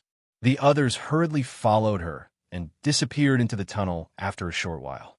Relying on his fire elemental bloodline's dark vision, Andre could clearly see the situation around him. Even the people hiding behind the fence and armed with bows and crossbows were no exception. However, he didn't act rashly. Although the other party had their weapons aimed at him and the others, they didn't show any signs of attacking. They were merely on guard. Because they had lived in the dark for a long time, their eyes had completely adapted to the dark environment. A few of them even emitted a faint green light. No matter how you looked at them, they didn't look like normal humans. The tunnel was very long. Just as Borgia had said, they walked for a good few minutes before they vaguely saw the light of a brazier in front of them. An old man with all his hair gone and a face as wrinkled as tree bark was sitting there, focused on roasting a few skinned rats. He continuously sprinkled expensive spices on them and sniffed from time to time. It was obvious that he enjoyed the fragrance very much. It had to be said that this scene was rather strange. On one hand, rat meat was the lowest type of meat on Orire, and no one with the slightest bit of money would choose to eat it. On the other hand, spices were very expensive luxuries, their value comparable to gold. Some rare species produced on distant islands were even more expensive than gold. Just imagine, if you saw someone on the side of the road dipping a $1 youtiao in top-grade caviar worth tens of thousands of dollars, what kind of expression would you make? Without a doubt, the old man in front of them was doing the same thing. Borgia obviously knew the old man and wasn't surprised at all. She openly walked forward and sat down across from him, reaching out to grab a roasted rat. She was so familiar with it that it was as if it was her own home. However, the old man's movements were faster. He slapped the back of her hand and scolded jokingly, "You damned little bastard, you always want to steal my secret roasted rat meat every time you come here. I really didn't expect your guts to grow bigger and bigger. You even dared to steal the treasure of the devil's captain, Captain Casimir Kiz. You must be tired of living. How about it? It doesn't feel good to be hunted down by the entire city, does it? Remember this lesson well, and don't pick someone you can't afford to offend next time. Otherwise, you'll lose your life sooner or later. Speak. What do you need help with this time? I'll say this first. I have no relationship with the people on the devil's ship, so don't expect me to help you settle this matter. If you want to sneak away, I can help you contact a smuggling ship and guarantee that there won't be any accidents. But as for the fee, according to the old rules, you have to hand over half of what you stole. Humph. Old bastard. You think a mere devil's ship can force me to run? Just wait and see. They'll pay the price for their actions sooner or later. Portia gnashed her teeth at the mention of her being wanted, her eyes flashing with resentment and unwillingness. As the king of thieves in Valen City, this was the first time she had fallen to the point where she had to hide everywhere. Although the cause was that she had stolen a large amount of the other party's wealth, she still felt stifled in her chest. Ha ha, don't talk big. You're just one person. What right do you have to make Casimir Kiz pay the price? I'm warning you, don't try to assassinate him. He's not an ordinary small fry. According to the rumors, this guy will hold a strange sacrificial ceremony every time he steals a merchant ship. It seems that he really does have some connection with the lower planes. Did you know I once saw him get stabbed in the heart, but he was completely fine. He even chopped off the attacker's head with a backhand move. In short, this is an extremely dangerous guy. Now that you've stolen from him, you only have two options. One is to return the things, and the other is to listen to my advice and leave the Sardinia Islands as soon as possible. There's no third option. Chapter 5:13. It could be seen that although the two quarreled as soon as they met, their relationship was quite good. Otherwise, the old man would not have said such sincere words. He was really concerned about the halfling's safety and was afraid that he would hear bad news one day. Bordia was obviously not convinced. She pulled out her beloved dagger and inserted it on the table. She curled her lips and retorted loudly, Bullsh asterisk T. I don't believe that Casimir Kiz is immortal. If it doesn't work, I'll use this magical weapon to cut off his head and see if he can continue to live. Oh, magical weapon. Where did you steal it from? The old man's eyesight was quite good. He immediately noticed the faint light emitted from the blade and instantly realized its value. Damn it! Could it be that in your eyes, all the things on me can only be stolen? You look down on me too much. To tell you the truth, someone gave this to me for free. It's called the Thief's Friend. It's an unusually sharp magical dagger. Bordia said with a proud expression. The old man ignored her boasting and directly stretched out his finger and gently touched the blade. In an instant, a small wound immediately appeared on the rough skin that even a needle could not pierce. Bright red blood slowly flowed out from a wound. He opened his mouth slightly in surprise and stared at his finger with his eyes wide open. He then looked up at the big-breasted lowly sitting opposite him and sighed, My God, you didn't mean an idiot, did you? You actually gave away such a precious thing. Hearing this, Andre, who had been standing silently at the side, could not help but twitch his mouth. After all, no one would be indifferent to being called an idiot. He was no exception. Bordia turned her head and quietly glanced at him. The corners of her mouth were slightly raised, and she replied with a smile, Hee, there's no idiot, but there is someone who is optimistic about my future. Old fart, don't worry about me. If you have time, you should think about who should inherit the seat under your but after you die. Otherwise, one day, those little fellows will fight because of the uneven distribution of benefits. Sigh, that's true. Since someone is willing to give such a precious weapon as a gift, it means that you have found yourself a good successor. Do your job well. Having a backer is much better than people like us who can only pick up leftovers. I'm old, and I'm living one day at a time. I don't want to care about what happens in the future. If they can see the stakes clearly, they will unite together. If they can't, they will just wait to be killed or swallowed up by others. Anyway, similar things have happened more than once in this city. When he said these words, the old man's eyes revealed helplessness and the vicissitudes of life, giving people a feeling of loneliness and desolation. From the expression on his face, one could vaguely tell that he must have been an all-powerful genius when he was young. Portia had long since gotten used to the old man's negative attitude. She merely shrugged her shoulders as if it had nothing to do with her. All right, stop sighing. You almost became the leader of the Rat Gang, the 7th largest underground guild in Valen City. Bernie Ecclestone, all the young people in the city are looking up to you as a role model. Cheer up. Role model? Ha ha. That was just the delusion of a young man. It was impossible for him to succeed. Look at me now. I can't even leave this rat hole. Otherwise, I'll immediately attract the joint attack of the 6 major guilds. In this city, the power of the 6 major guilds has already surpassed everything. Unless they fall out with the Pirate King one day, any challenger will only end up like me. The old man, called Bernie Ecclestone, shook his head with a self-deprecating smile. He grabbed the roasted golden yellow rat on the rack and took a bite. He chewed with relish, as if the glory of the past was nothing but a fleeting cloud. Only the food in front of him was worthy of being carefully savored. But you still pose a great threat to them, don't you think so? The fact that the rat gang can run amok in the docks of the lower city is a disguised concession. Those people are probably afraid that you'll lead your subordinates like you did a few decades ago and rush into the streets to destroy everything in sight so that no one can earn a single cent. Even though Portia was teasing him with a half-joking tone, it was still possible to hear from her just how astonishing the things the old man had done in his youth were. They could be described as earth-shattering. In Valen City, the status of the 6 major guilds was equivalent to the 4 dukes of Lincoln City. To be able to fight against such a powerful force by himself, and even force them to make concessions in the end, was simply a fantasy. There was no doubt that Bernie Ecclestone could be called a legendary figure no matter how one looked at it. The thick joints and veins on his hands were proof that his profession level was definitely not low. Even after aging, he still maintained a powerful fighting strength. Due to the relatively closed environment of the Sardinia Islands, very few people in the outside world knew what happened on the islands. Only a few smugglers would occasionally mention it when they were drunk. Thus, Andre had never heard of any rumors related to it. His interest was piqued for a moment, and he really wanted to know how it was done. Old Bernie clearly noticed this. A trace of a smile appeared on his aged face.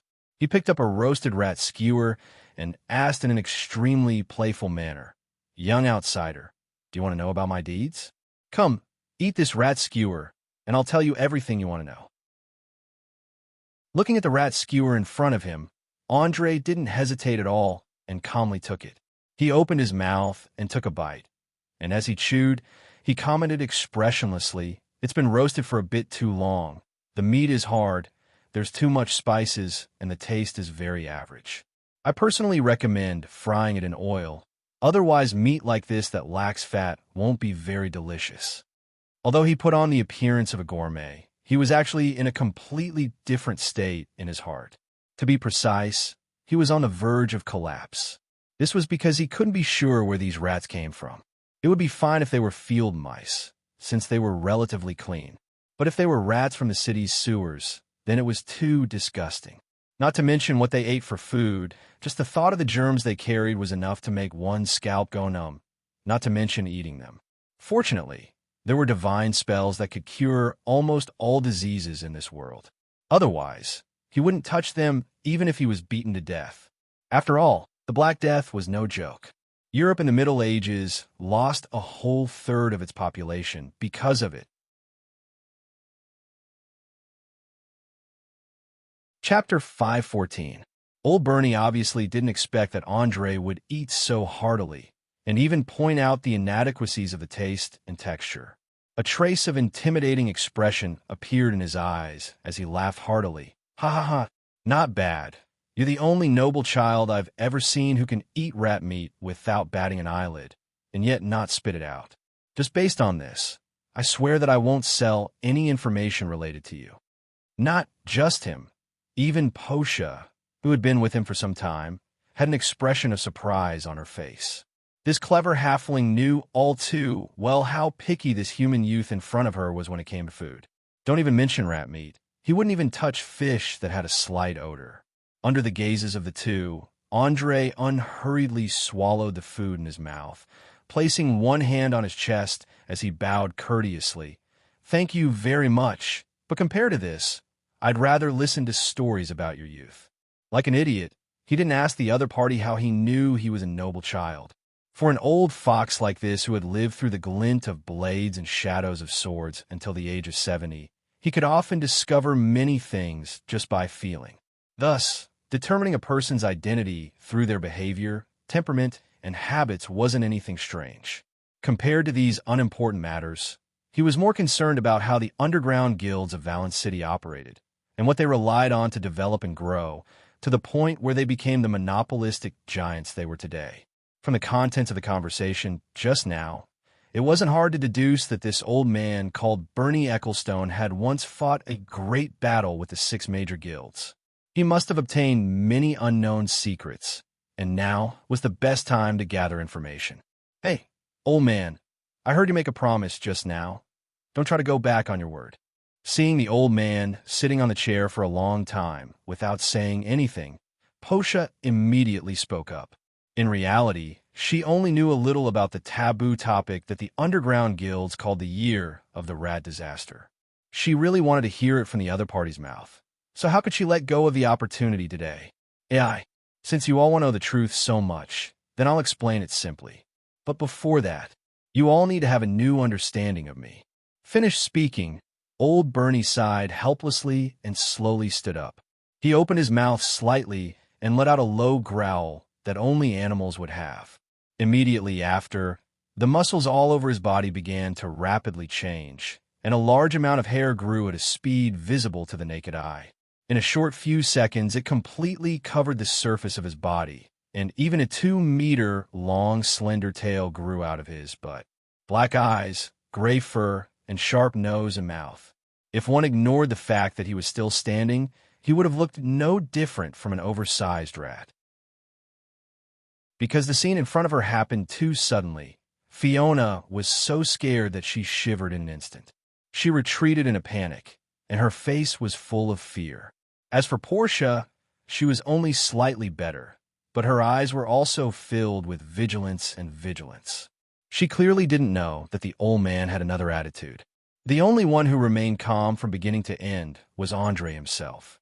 Not only did he not show the slightest bit of panic, the corners of his mouth curled up slightly. He smiled and bowed slightly as he greeted, "Nice to meet you, Mr. Ratman. I didn't expect to see a creature in the remote Sardinia Islands. You must have infected your subordinates to become like you back then, and that's why you've shaken the 6 major guilds. Am I right?" Creatures, as the name implied, were humans who could transform into the form of a wild beast. They usually maintained a normal appearance, but as long as they were willing, they could stimulate the hidden wildness in their body at any time, turning themselves into a half-human, half-beast form. Depending on the species, they would have special bonuses in strength, vitality, agility, and so on. Ratmen were an exceptionally agile creature. Compared to ordinary humans, these guys often had more advantages in battle. Not only could they use weapons such as swords, but they could also pounce on the enemy, tear the enemy's armor with their claws, and bite the enemy's throat with their teeth. In fact, most of them were not born or inherited from their parents. Instead, they were infected with a disease called beastification. It could be infected through body fluids. Usually, when a creature was bitten or scratched, the disease would enter the body through the wound and lurk in the body until the next full moon's night. They would become irrational beasts and would only recover their sanity when the first ray of sunlight appeared in the morning. There was a professional term for this phenomenon in academia: initial transformation. After the initial transformation, the creatures mastered the transformation ability. Although they would still succumb to the call of the wild when using it, their thoughts and consciousness could remain clear. They were quite a difficult enemy to deal with. Think about it. When you were fighting with a creature, not only did you have to avoid lethal weapons, but you also had to be careful not to be bitten or scratched at all times. Otherwise, you would quickly become a member of the enemy. From a certain perspective, they were a disaster for any city, village, or organization. Take the Ratmen as an example. As long as the highest-ranking leader in front of him was willing to break the bottom line and bite people without restraint in Valence City, then the entire city would fall in less than a week. When that time came, it was very likely that the streets would be filled with Ratmen. Andre could almost imagine the panicked looks of the underground guilds when large numbers of Ratmen had spread throughout the city. Not to mention them, even a large city like Lincoln City protected by mages and churches, would be extremely nervous when they heard of war creatures appearing within the city. There was no other reason than the terrifying destructive power of war creatures. A single outbreak was enough to destroy the entire city. Due to the lack of rationality during the initial transformation, the city would instantly become a terrifying hell when the war creature disease broke out on a large scale.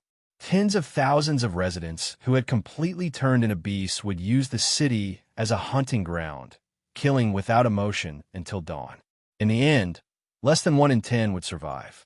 Anyone who had seen such a catastrophic scene would probably have nightmares for the rest of their lives. More importantly, the war creature disease was an irreversible process. Once infected, it could only be cured by taking the antidote within the first few hours.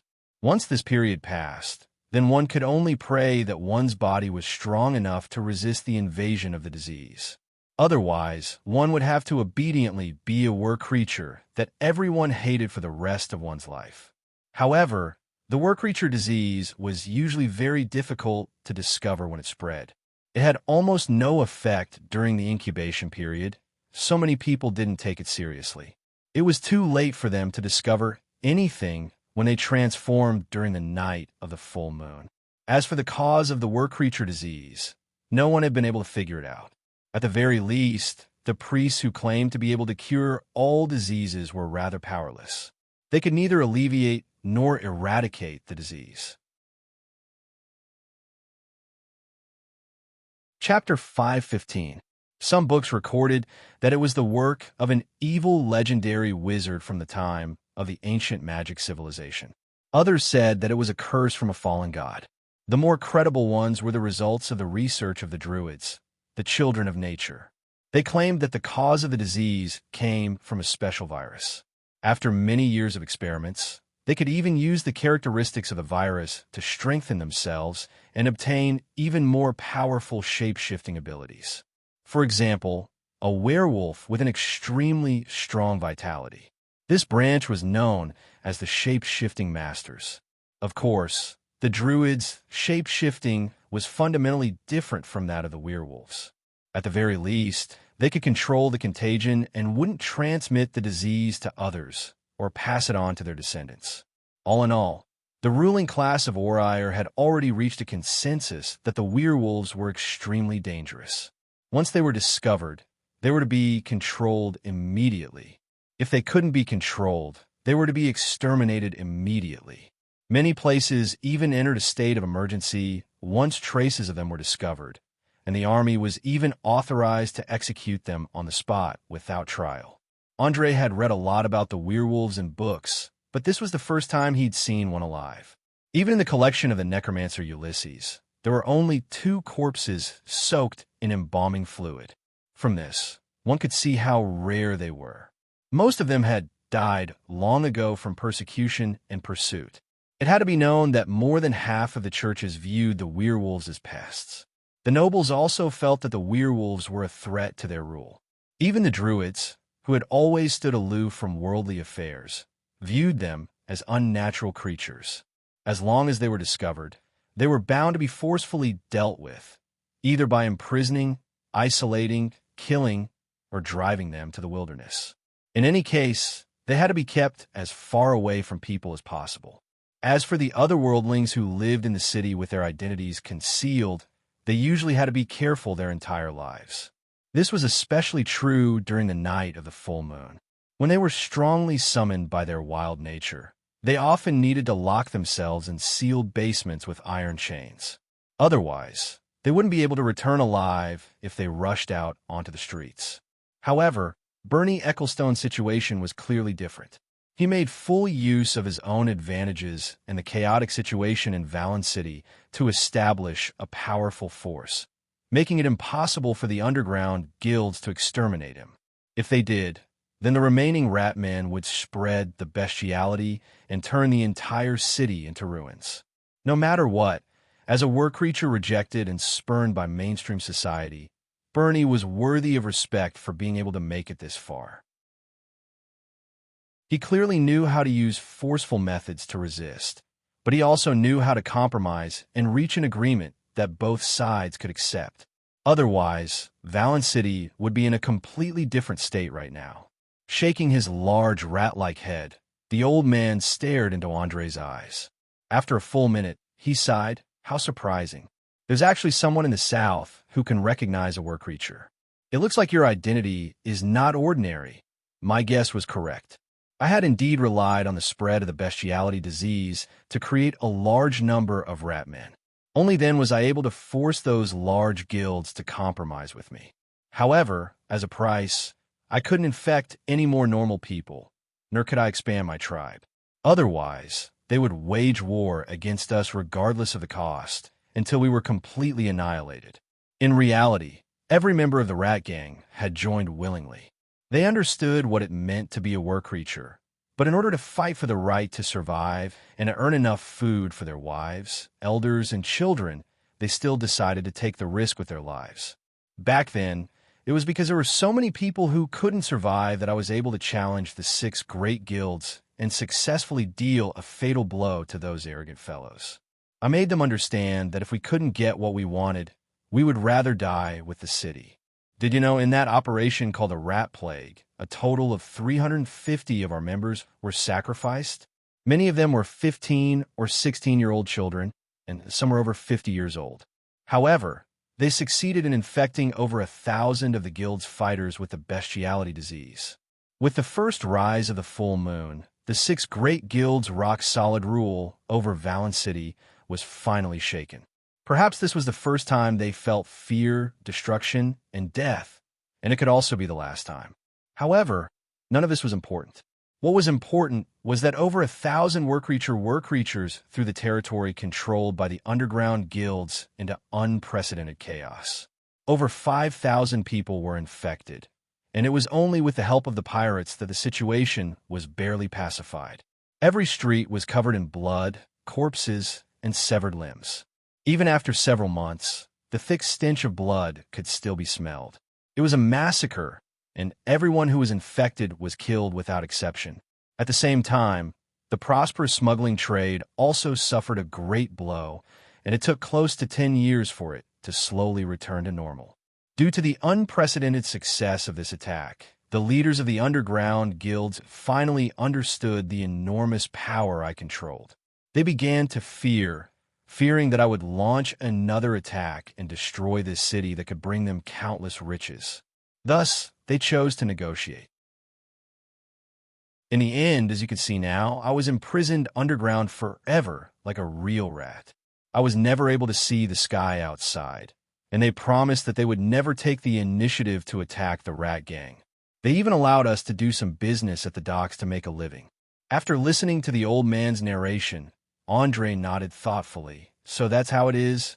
Everything you did was to help your subordinates fight for more benefits.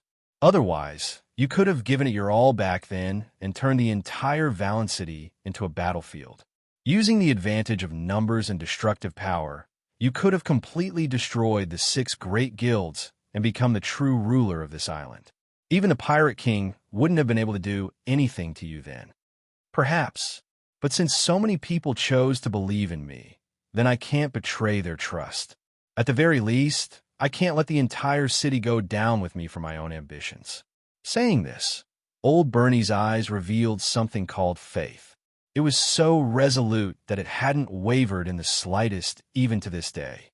Without a doubt, this was a person worthy of respect. He was a true hero who could grasp power, but wouldn't lose himself. He knew what he could do and what he couldn't do, and he stuck to his bottom line from beginning to end, even if it meant losing his freedom as the price. Not to mention anything else, just staying in the dark underground tunnels day in and day out wasn't something an ordinary person could endure. Chapter 516. Think about it. Living in a sealed space with no television, computer, cell phone, internet, or any other entertainment facilities for decades, where one couldn't even tell day from night. Time had lost all meaning here, and the only thing one could do was eat and drink. An ordinary person would probably go crazy in 10 days or so. But this old man in front of him was just as normal, and didn't even complain, silently bearing everything. As a transmigrator with no sense of security, Andre was extremely wary of most people in the world. Sometimes he didn't mind using some evil methods to achieve his goals. But today, he suddenly felt that he should do something because someone like Old Bernie shouldn't end up dying of old age underground. Even if he was destined to die, he should die with a bang. He shouldn't be like he was now, hiding in the dark underground and being accompanied by rats all day long. Thinking of this, Andre took a deep breath, stared into the other's eyes, and asked probingly, "If one day in the future you have another chance to overthrow the rule of the underground guilds, what would you choose? Would you continue to stay here and fulfill your promise, or would you walk out of the cave and enjoy the blue sky and golden sun outside?" Ha ha ha. Of course I'd walk out. I've already stayed underground for 25 years, and even in my dreams I want to return to the surface to enjoy the freedom of the sun and air, even if it's just for a minute. Old Bernie didn't even think before laughing out loud and giving his answer. A scholar once said that the human heart was a very mysterious thing. What it lacked the most for a period of time, it would desire the most in its heart. Freedom might not sound like much, but once it was lost, most ordinary people would immediately go crazy. Some extreme people would even harm themselves, or even commit suicide. Old Bernie had been imprisoned underground for 25 years, and his desire for freedom had long surpassed everything, even his own life. If it wasn't for the heavy responsibility on his shoulders, he probably would have already torn up the agreement and rushed to the surface to enjoy the warmth of the sun and the moist sea breeze. Thank you very much for your honesty. I promise that it won't be long before this opportunity comes. Please wait patiently for another month or so. When the time comes, there will be a huge commotion in Valen City. Please don't ask for the specifics, because it's not convenient for me to reveal them. Saying so, Andre bowed slightly, a very sincere smile appearing on his face. It was very obvious that he wanted the other to participate in the upcoming plan, especially the part of destroying the underground guilds. There was probably no one else in the entire city who could do a better job than this old man in front of him. Opportunity? Old Bernie's eyes instantly flashed with a trace of light. He immediately used a scrutinizing gaze to size up the youth in front of him, trying to find some useful information from him. After only a few seconds, he suddenly put his index finger and thumb into his mouth and whistled with force. Instantly, the ear-piercing sound echoed in the cave with the help of the reflections from the walls. Soon, it spread far and wide. Not long after, pairs of glowing green eyes gradually appeared in the darkness.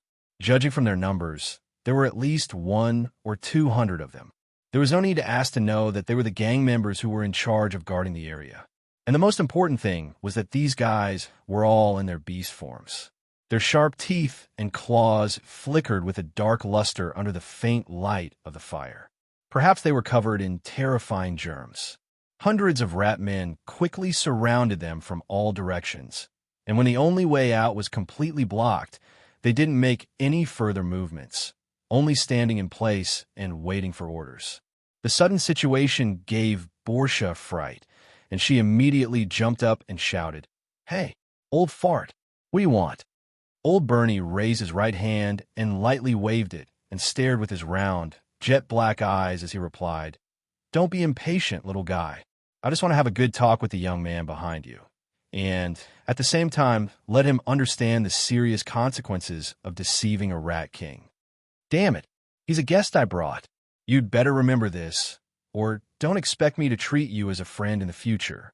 Borsha didn't back down in the slightest, and even put on an attitude that showed she wasn't willing to give up. "All right, don't be so nervous. I won't do anything to him. Besides, you saw that he didn't even blink from beginning to end. He doesn't have any feelings of fear or dread, so you don't need to worry about him." Finished speaking, Old Bernie took 2 steps forward and lightly pushed the halfling away, directly coming in front of Andre. "Young man, do you know what I hate the most? I hate bluffing, deceit, and lies. You'd better give me a reasonable explanation, or I'm afraid you're going to suffer a little today." Finished speaking, Old Bernie narrowed his eyes, revealing an extremely threatening expression, especially the 2 yellow incisors in front of the large rat mouth, which gave people the illusion that he would pounce and bite at any time. Those who knew about the characteristics of the rat men knew that the sharpness of these two teeth was comparable to any sword. Just one bite was enough to tear apart the best chainmail that could be bought on the market. Moreover, it was contaminated with fatal germs. Even if one was lucky enough not to die in the rat's mouth, they would die painfully under the torment of the disease or the plague. The atmosphere was extremely tense. Portia even put one hand on the hilt of her sword, ready to fight at any time. Having known each other for so many years, she was very clear that the old man in front of her was a man of his word. Perhaps he was easy to talk to normally, but once he made a decision, it was impossible to change it.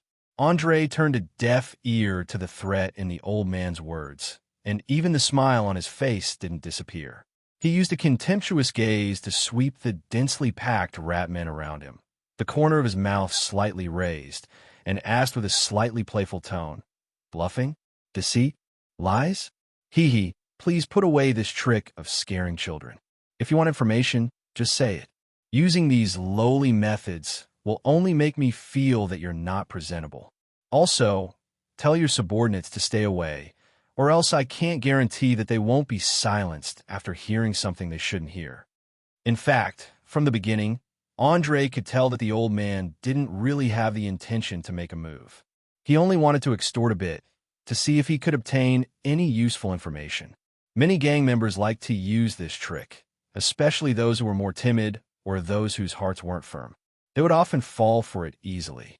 Unfortunately, old Bernie had clearly chosen the wrong person this time. Chapter 517. Even though Andre didn't look old, he was already used to all kinds of situations.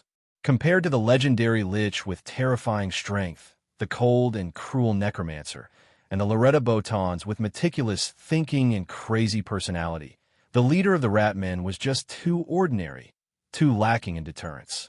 Perhaps he was good at spreading panic and creating disasters, but in front of the archmages he was no threat at all. He was no different from a newborn baby. Seeing that his blackmail didn't work, old Bernie's furry face suddenly showed a trace of embarrassment.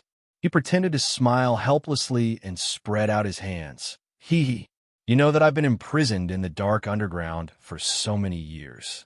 Hearing that there's hope to get out, I'm naturally a little excited. It's inevitable that I'll do something out of line. I hope you don't mind." After saying that, he whistled again. The rat men blocking the path to the surface quickly retreated and disappeared into the darkness in a few minutes. Looking at the cunning flash in the old man's eyes, Andre didn't know whether to laugh or cry. He really didn't expect that a person who was willing to make such a huge sacrifice would have such a scoundrel character.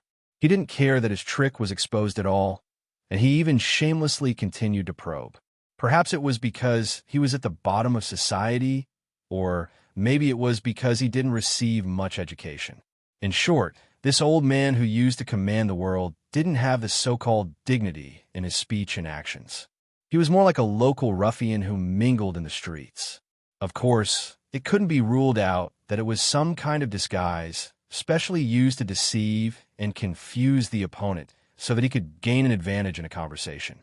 After all, an old man like this who had lived for 70 to 80 years had extremely rich life experience. Ordinary people wouldn't be able to find any loopholes in their behavior. Andre stared at the old man's shrewd face and smiled meaningfully. "Mind? No, actually I don't mind at all. On the contrary, I understand your feelings very well. It's just that I'm a little ashamed of such underhanded means. Since you want to get some information so badly, then I'll reveal a little." Speaking of this, he slowly took out a gold coin that was shining with a strange light from his pocket. Under the dim light, the cobweb-like patterns on the coin immediately appeared, especially the spider in the middle that was constantly changing colors and movements. It gave people an illusion that it was about to come out at any moment. Old Bernie's expression changed when he saw the pattern clearly. He quickly retreated a few steps and cursed in a low voice with extreme vigilance. "Damn it! You're one of them? Oh, you recognize it?" Andre raised his eyebrows in surprise. In fact, he just wanted to use the coin to fool the old man, but he didn't expect the old man to know something about the shadow web. Otherwise, he wouldn't have such a big reaction after seeing it. Oomph, I don't just know him. And they even had dealings with each other. These bastards were simply a bunch of devils who would devour people without spitting out their bones. They were the ones who secretly instigated the rat disaster last time. They even came up with a set of effective plans to disrupt the power system in the city so that they could have the opportunity to extend their hands into the city. After that, when they realized that the situation was not good, they immediately disappeared without a trace. Even though they haven't taken any action in all these years, I know that their power has already infiltrated every industry in Valen City, especially the pirates. They're close to controlling 20 to 30% of the power. Speak, what are you up to this time? I'll say this first. Don't even think about making us charge at the front as cannon fodder like last time. Old Bernie purposely put on an angry expression as he spoke, trying to vent all the dissatisfaction and warning in his heart. Without a doubt, he had already been viciously scammed by the members of the Shadow Web once, and he didn't want to work with them a second time, even if he was beaten to death. However, he didn't dare completely reject their requests, so he could only use this method to fight for a relatively better benefit. On the other side, Andre suddenly discovered that the Shadow Web wasn't as hidden as Ken had said. At the very least, many people in the know had already discovered that such a dangerous neighbor was lurking around them and could hand over a fatal dagger at any time. Since even this Ratman leader was aware of their existence, then it was impossible for the underground guilds with more developed information systems to not know. If these people knew, then that meant that the Pirate Alliance, which had a symbiotic relationship with them, also knew. It seemed like the plan to overthrow the Sardinia regime might have to be changed slightly. At the very least, they couldn't completely rely on the power of the Shadow Web, or they might very well end in failure.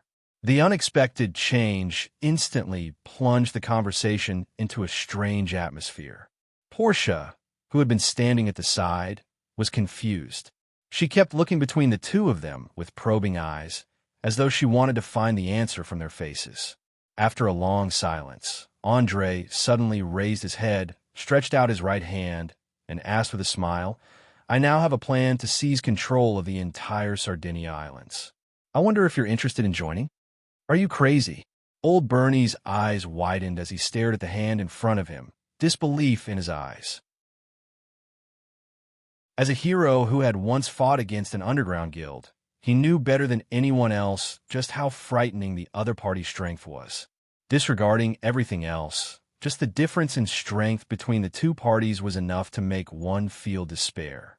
If not for the large-scale outbreak of the bestiality disease, which could easily destroy an entire city, the so-called Rat Gang would not even exist.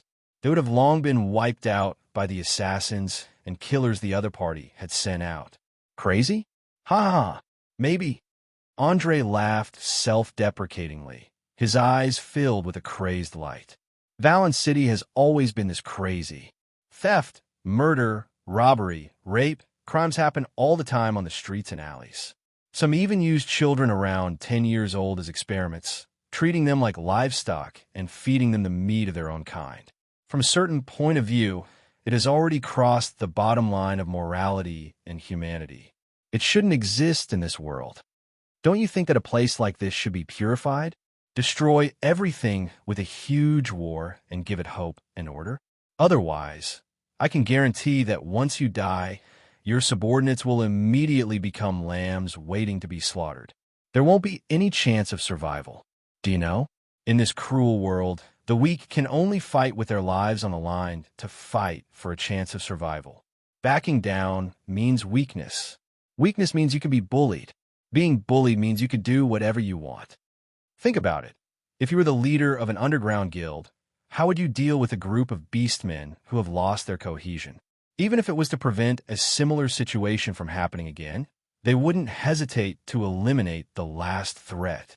That's why you have no other choice but to cooperate with me, unless you want to see everything you've fought for destroyed with your own eyes. Chapter 518. It had to be said that these words directly hit the nail on old Bernie's head. Because it had been too long since the rat disaster, many of the old men who had followed him through that bitter struggle had gradually died. Their successors had already forgotten the pain of that time, and with the addition of the large territory they controlled, the signs of a struggle for benefits had begun to emerge. Although it hadn't reached the point where they would fight to the death, it was impossible for them to unite. Old Bernie could already imagine that if he were to die now, then in the next second, there would immediately be internal strife due to the unequal distribution of power. Perhaps the leaders of the underground guilds wouldn't even need to act, and the rat gang would fall apart on their own. No one was willing to see their life's work go down the drain like this.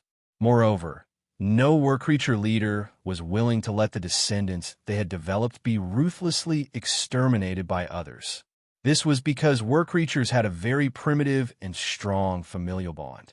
They viewed those who had developed from their ancestors' bloodline as family or as members of the tribe. It was like the relationship between humans. It was very clear that old Bernie was the ancestor of this rat gang, and at the same time, he was the parent, leader, and elder.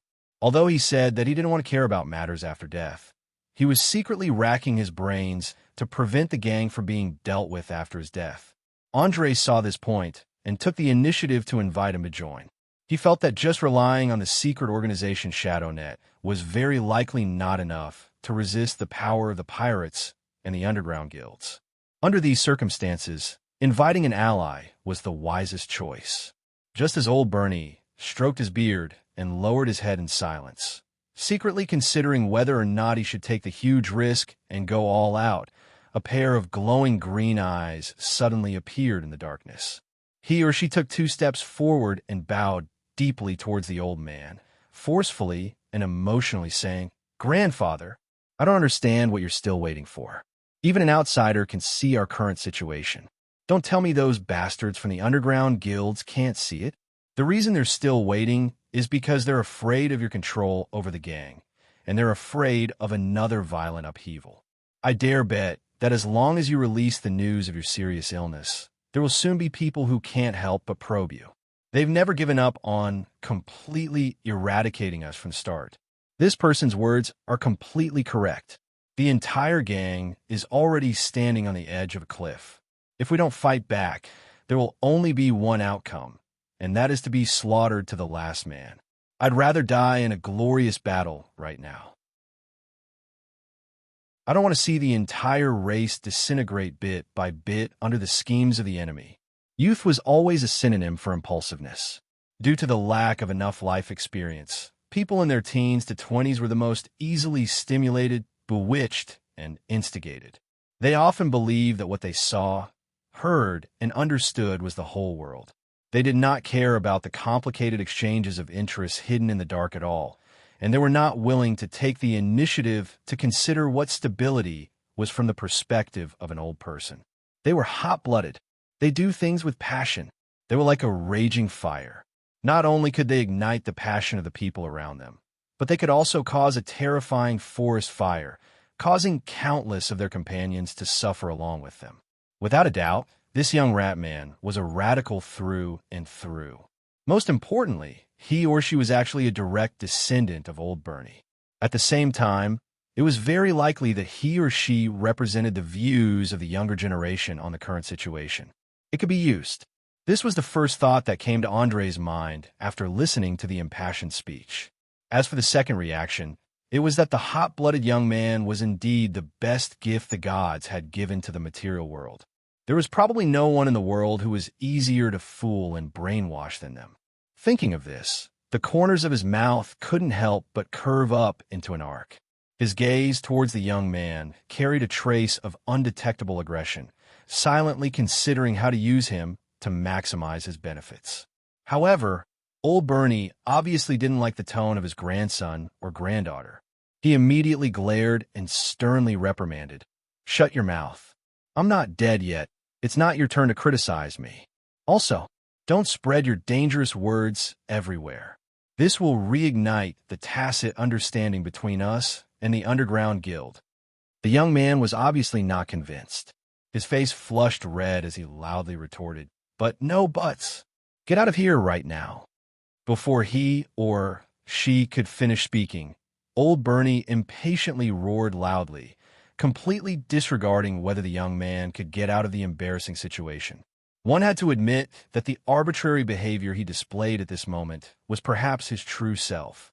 The previous rogue attitude, threats, and even the fake friendly smile were all a disguise to deceive outsiders. You will regret this. The entire clan will pay the price for today's hesitation and stupidity. Perhaps when the day comes that we meet again in the spirit world, you can still use your status as an elder to lecture me like this. The young rat man didn't continue to harass him. Instead, he coldly left behind a sentence that was enough to make a normal person have a heart attack. After that, he turned around and disappeared into the darkness. Andre noticed that although old Bernie forced himself not to lose his composure in front of outsiders, the beard on his mouth still stood up and down. Even his originally steady hands were slightly trembling. If the person who spoke just now wasn't a direct bloodline descendant, perhaps blood would have spilled on the spot. Silence. The inside of the cave was so quiet that even the sound of needle dropping could be heard. As the supreme ruler of the cave, no one dared to make the slightest sound once old Bernie was enraged. Even Portia, who had always been bold, had subconsciously shrunk her neck back. Only the sound of his heavy breathing reverberated in everyone's ears. However, those who had truly experienced great winds and waves were different. After a few minutes, the old man forcefully suppressed his anger. He turned his head and stared coldly at Andre, asking, "Are you satisfied now?" "Satisfied? I'm very sorry. I don't quite understand what you mean."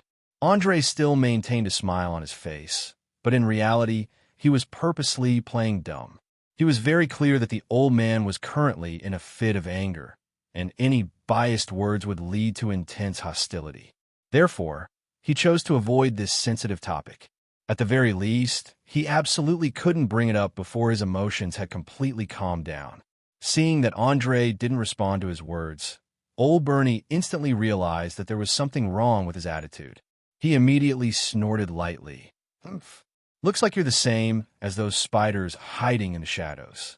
You're all bastards that eat people without spitting out the bones, and you're always able to grasp our weaknesses. Overturn the rule of the pirates and underground guilds in Valence City? Only you can say that."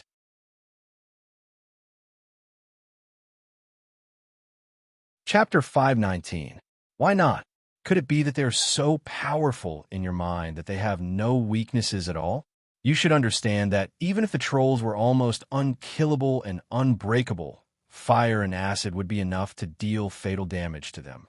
Even the earth elementals, whose bodies were made of solid rock, would lose their ability to move once they fell into a mud pit.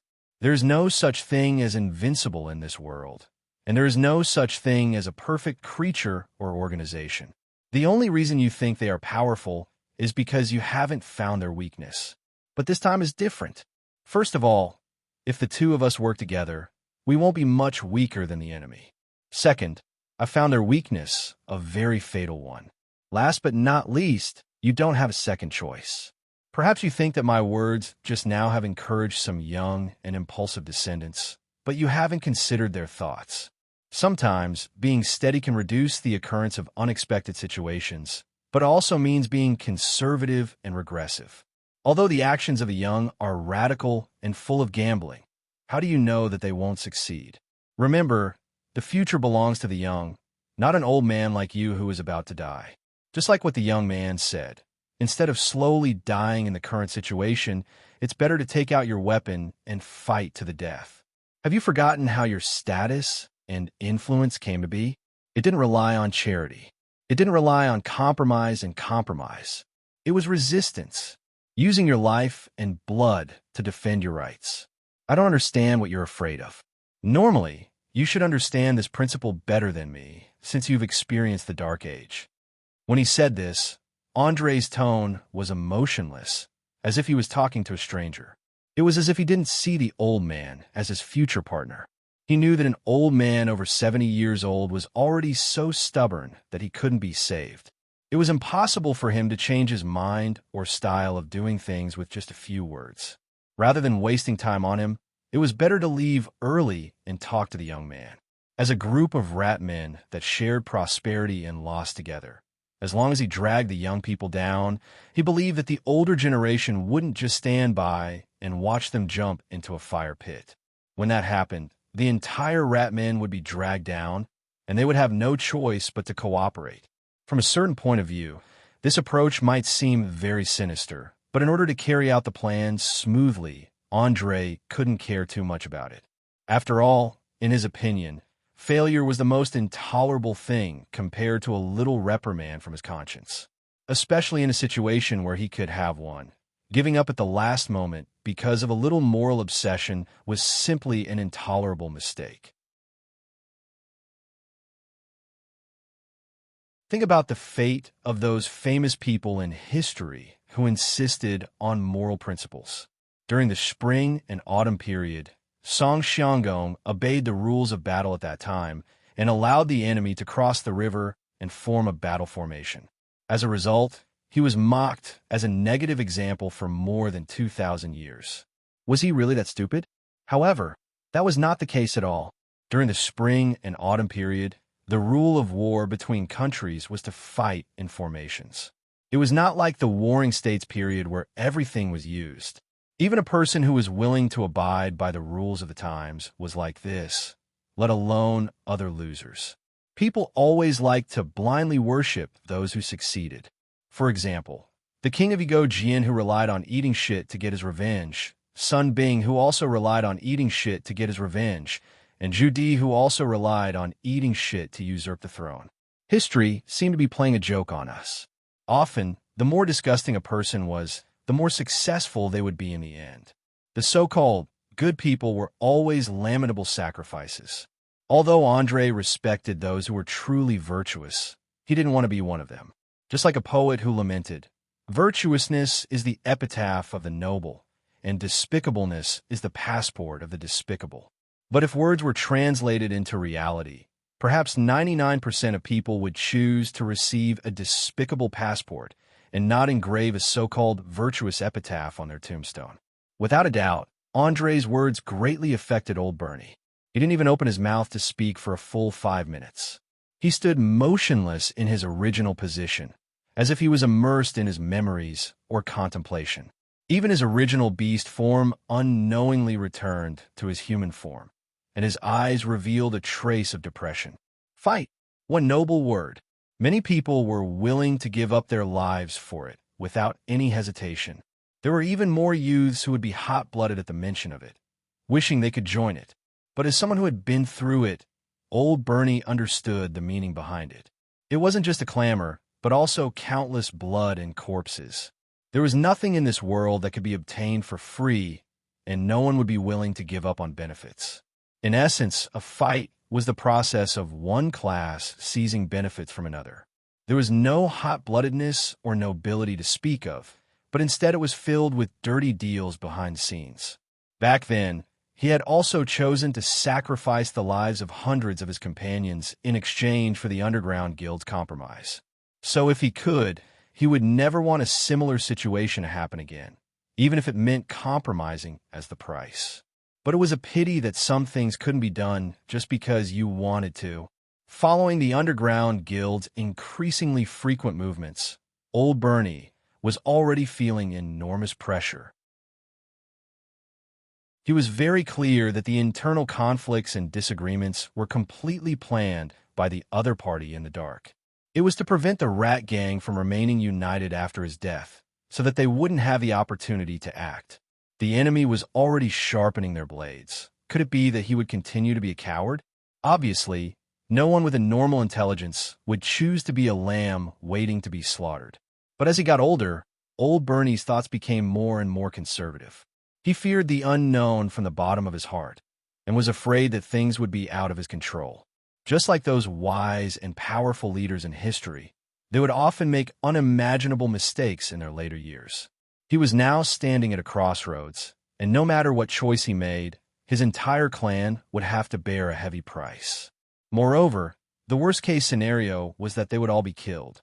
Seeing the Ratman leader's pained and conflicted expression, Andre immediately understood that it would be difficult for him to make a decision in a short period of time. What he needed to do now was to give him some time to consider. After all, there was still a long time to prepare before the rebellion.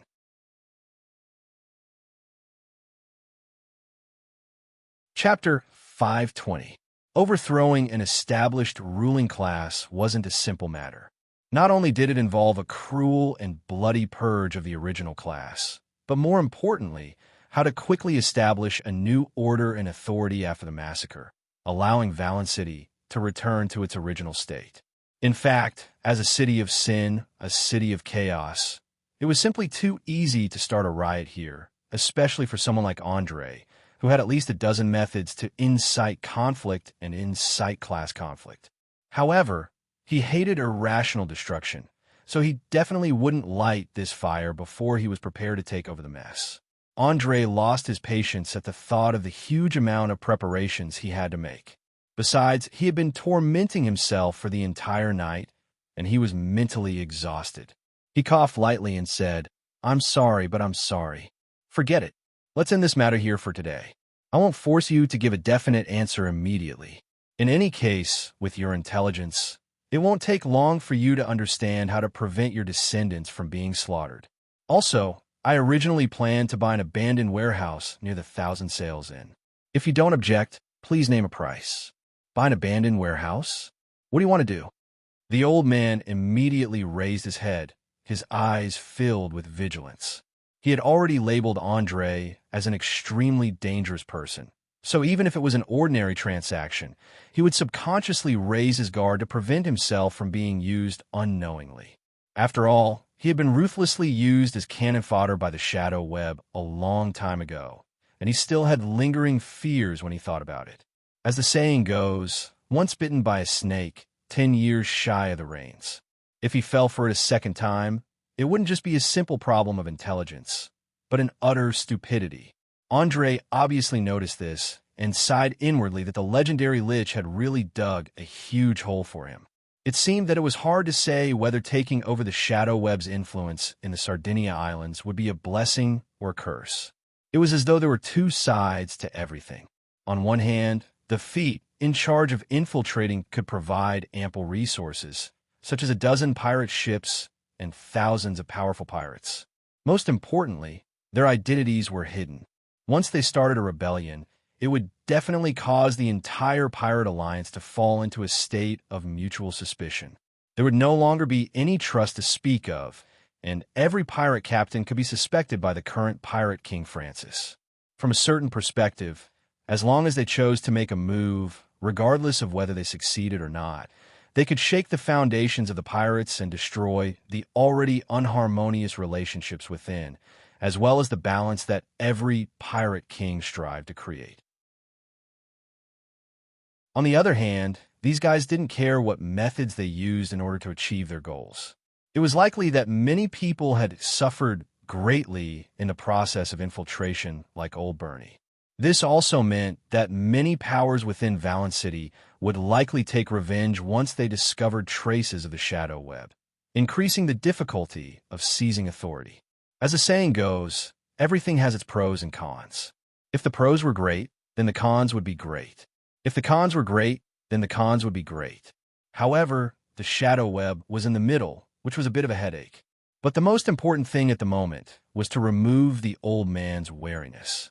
At the very least, he couldn't let the other party guard against him all day long like he was guarding against a thief. Thinking of this, he turned around and gave Borsha a look. The latter immediately understood and quickly took 2 steps forward and shouted loudly, "Hey, old man, it's only buying an abandoned warehouse. It's not like we're not paying. Is there a need to be so nervous?" Old Bernie's expression improved a bit when he saw that it was the halfling who spoke, but he still curled his lips and said sarcastically, "Humph, you're still young and don't know the power of those damn spiders. As a friend, let me remind you, don't be fooled by his young appearance. You should know that many things in this world are more complicated than you can imagine. The one beside you is the best example. TCH, so mysterious. Isn't it just opening a blacksmith shop? Borsha muttered in a low voice, unconcerned. Blacksmith shop? Old Bernie's expression became abnormally rich when he heard this word. There was surprise, doubt, and suspicion. His two shifty eyes kept looking between the group, as if trying to find out which one of them had the talent for blacksmithing. After all, due to the lockdown of the Green Sea Alliance, Valen City had always lacked talents in the field of metal smelting and forging. It was inevitable that a sudden appearance would cause endless wild and fanciful thoughts. That's right. I'm planning to open a blacksmith shop. My main business is high-quality weapons and armor, and even a small amount of enchanted equipment. What? You're not going to be suspicious of even this, are you? Knowing that he couldn't avoid it, Andre could only step forward and explain the reason. He didn't want to waste so much effort only to fail at such a small matter. Damn it! You dare to sell military supplies without the permission of the underground guilds? Not only did old Bernie not calm down after learning the purpose of the warehouse, he even jumped up in agitation. He didn't dare imagine if the young man in front of him had gone crazy. He actually dared to provoke the most sensitive nerve of the guild leaders. In order to limit the power of the other small guilds in Valen City, the 6 major guilds had joined hands to control more than 90% of the weapons and armor in the market. Any outside merchant who wanted to sell such goods had to first hand the goods over to the guilds, and then the guilds would be responsible for contacting the buyers. This way, they would have a clear idea of where each weapon or armor was going. Not to mention high-quality weapons or magical weapons. They even had to check the only blacksmith shop in the city for pig iron weapons every day. Once they discovered that a certain person or faction had amassed more than 200 weapons, they would immediately take corresponding action. Andre spread out his hands with a smile. Privately? Who said I was selling privately? I clearly already received permission. Perhaps you don't know, but Iron Fist Garrick, who controlled the area around the Thousand Sails Inn, is already dead. The Enchantress Maris will probably take over soon. She promised me some preferential treatment, so you don't have to worry about this at all. As a guild leader who had dealt with schemes and plots for a long time, old Bernie immediately smelled the scent of a conspiracy. He immediately narrowed his eyes and asked, "You did it? You helped that woman complete the entire plan? With the power she has now, it's impossible for her to take care of Garrick alone."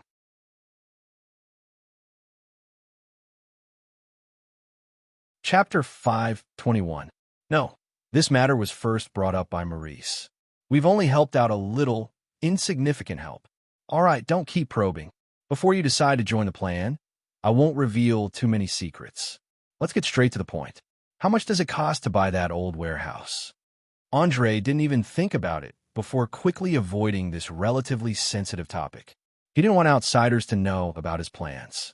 Otherwise, it would be hard to guarantee that the other party wouldn't use it as a condition to start negotiations with the leaders of the underground guilds. Even though he admired the Ratman leader's spirit of sacrifice and perseverance, he couldn't tolerate a shred of personal feelings when it came to matters of life and death. This was because he was no longer alone. Every decision involved many friends, relatives, collaborators, and the countless families behind them. Perhaps it was just as the saying went. The most ironic thing in this world was that the people you admired the most were usually not family members or friends, but rather talented opponents and enemies. Geniuses could never walk together. Even if they had the same goal, the same philosophy, and the same way of doing things, in the end, irreconcilable conflicts would arise due to various reasons. The only result would be to go their separate ways. Without a doubt, old Bernie was already unlikely to be a qualified partner. Andre now only hoped that they wouldn't develop into enemies in the end. As for the rest, naturally, if there came a day when the two of them needed to decide life and death, then he would be more than happy to use a spectacular death to send the other party to another world. The perceptive organs of the were creatures were always exceptionally sharp, and this was especially true for the Ratmen. Old Bernie quickly detected this change in attitude. He sighed slightly and said, "All right, for Borsha's sake, I can sell the warehouse to you. 500 gold coins, no bargaining. If you're satisfied with this price, then pay. If not, then you can turn around and leave." Remember, the rat gang isn't a slave that you can order around as you please, nor is it a toy that you can trample on. Don't worry, I have no ill intentions towards your tribe, nor do I discriminate against war creatures. At the very least, I don't discriminate against those who are willing to abide by the rules. After saying that, Andre took out 5 bills and handed them over. Then, he bowed slightly and turned to walk out. The pitch-black passage might be a disaster for ordinary people, but for him, who had night vision, it was like taking a stroll after a meal. He didn't trigger a single trap from the beginning to the end, and he easily passed through the most dangerous areas. Portia glanced at Andre's back with a complicated expression. She bit her lower lip and said to the old man, "Hey, old bastard, before I leave, let me give you a piece of advice. He's a very dangerous guy. It's best not to provoke him, or you'll die. Little guy, you have to understand that some things can't be avoided just because you want to. I don't have any plans or reasons to confront him directly, but who knows what will happen in the future. Go ahead. I'm Bernie Ecclestone. I won't die so easily." Old Bernie smiled and waved his hand as he spoke, urging the halfling to leave quickly. He knew that Portia had taken a great risk with her reminder. She had taken into account their many years of friendship. If she continued, she might endanger herself. So she took the initiative to end the conversation. Friendship was a very wonderful feeling, and its value was difficult to estimate. For some, it was equivalent to a priceless treasure. Even if the entire world's wealth was placed in front of them, they wouldn't waver in the slightest. For others, however, it was only an item with a price. Once someone offered a suitable price, they would act without mercy, even if it was an old friend. It was very obvious that the friendship between Portia and old Bernie was very deep. It was a bit like a friend who had a great difference in age. It could also be similar to a grandfather and granddaughter. In short, it was very complicated, and even the two involved couldn't explain it clearly. However, they were both very rational people. They understood that friendship couldn't be eaten as food, and it couldn't allow them to live a better life. Therefore, they drew a line in their hearts. If one day the price of friendship exceeded this line, then they would cut it off without hesitation. It might sound very cold-blooded and cruel, but in this city full of evil, it could be considered as one of the few sincere contributions that didn't involve any interest. Therefore, ever since they left the underground cave, Portia had been sulking, as if she was worried about the future. Halflings had a very extroverted personality. Generally speaking, it was very difficult for them to control their emotions. Excitement or depression were clearly written on their faces. Therefore, as long as one wasn't blind, one could see that she was in a bad mood. Although Andre himself was a person who didn't express his emotions, he really liked the big-breasted Loli's simple personality. Therefore, as he walked, he smiled and asked, "Why? Are you worried that I will clash with old Bernie? Isn't that so? Even an outsider like me can feel the hostile atmosphere when you talk." Portia glared at him and retorted, especially when she pouted, coupled with her slightly chubby face. She looked very cute. Andre was amused by her current expression.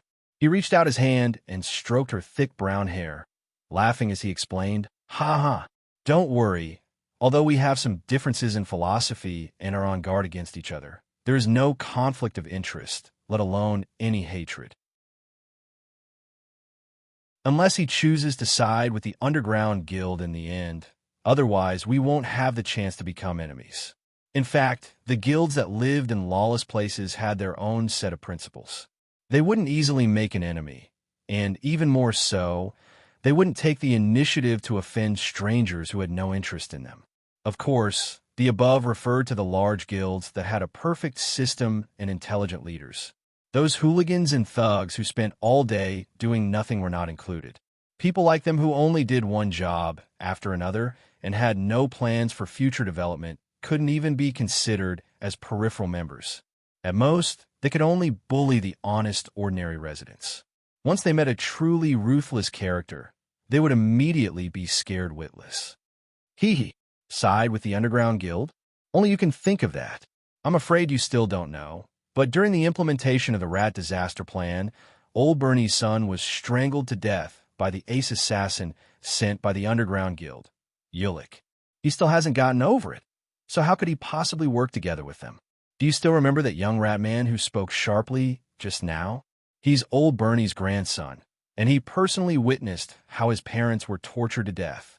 It said that Ulik is a true pervert who likes to enjoy the struggling cries of his prey before they die. Therefore, before killing someone, he would often choose to use some horrifying tortures. As a result, this little fellow's spirit was severely affected, and apart from thinking about revenge, his life no longer has any other meaning.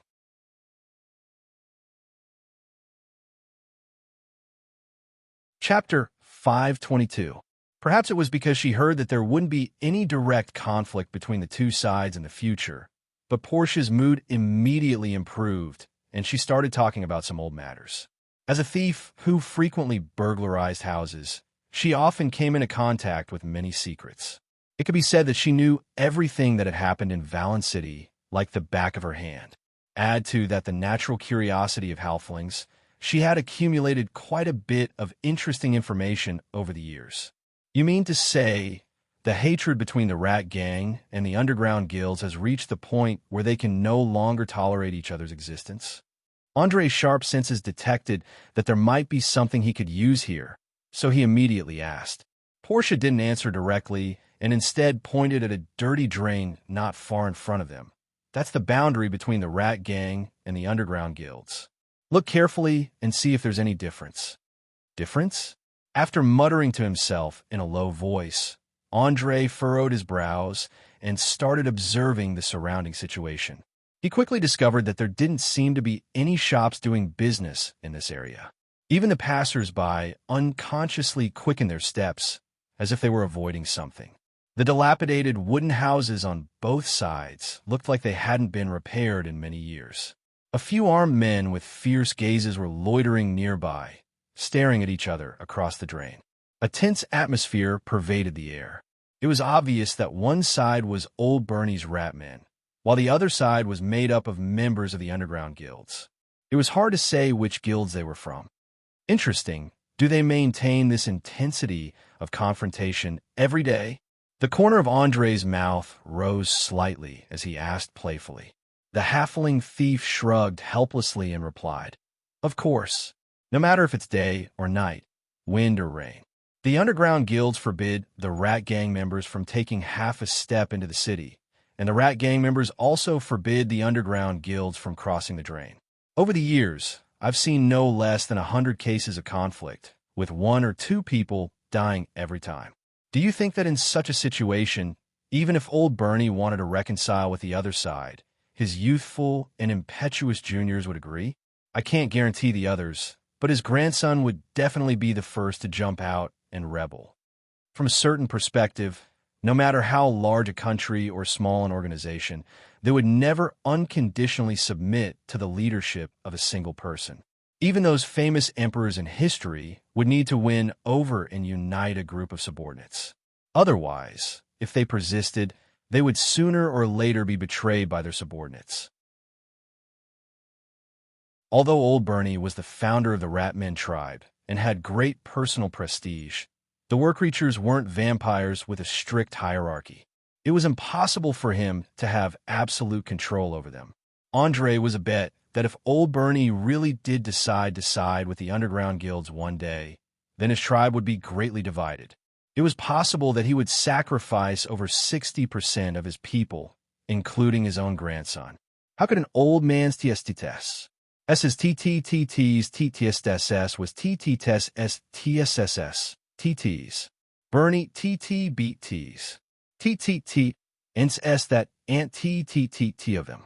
If there really came a day when he had to sacrifice 80% of his members to ensure the continuation of his tribe, then he might actually be able to do it.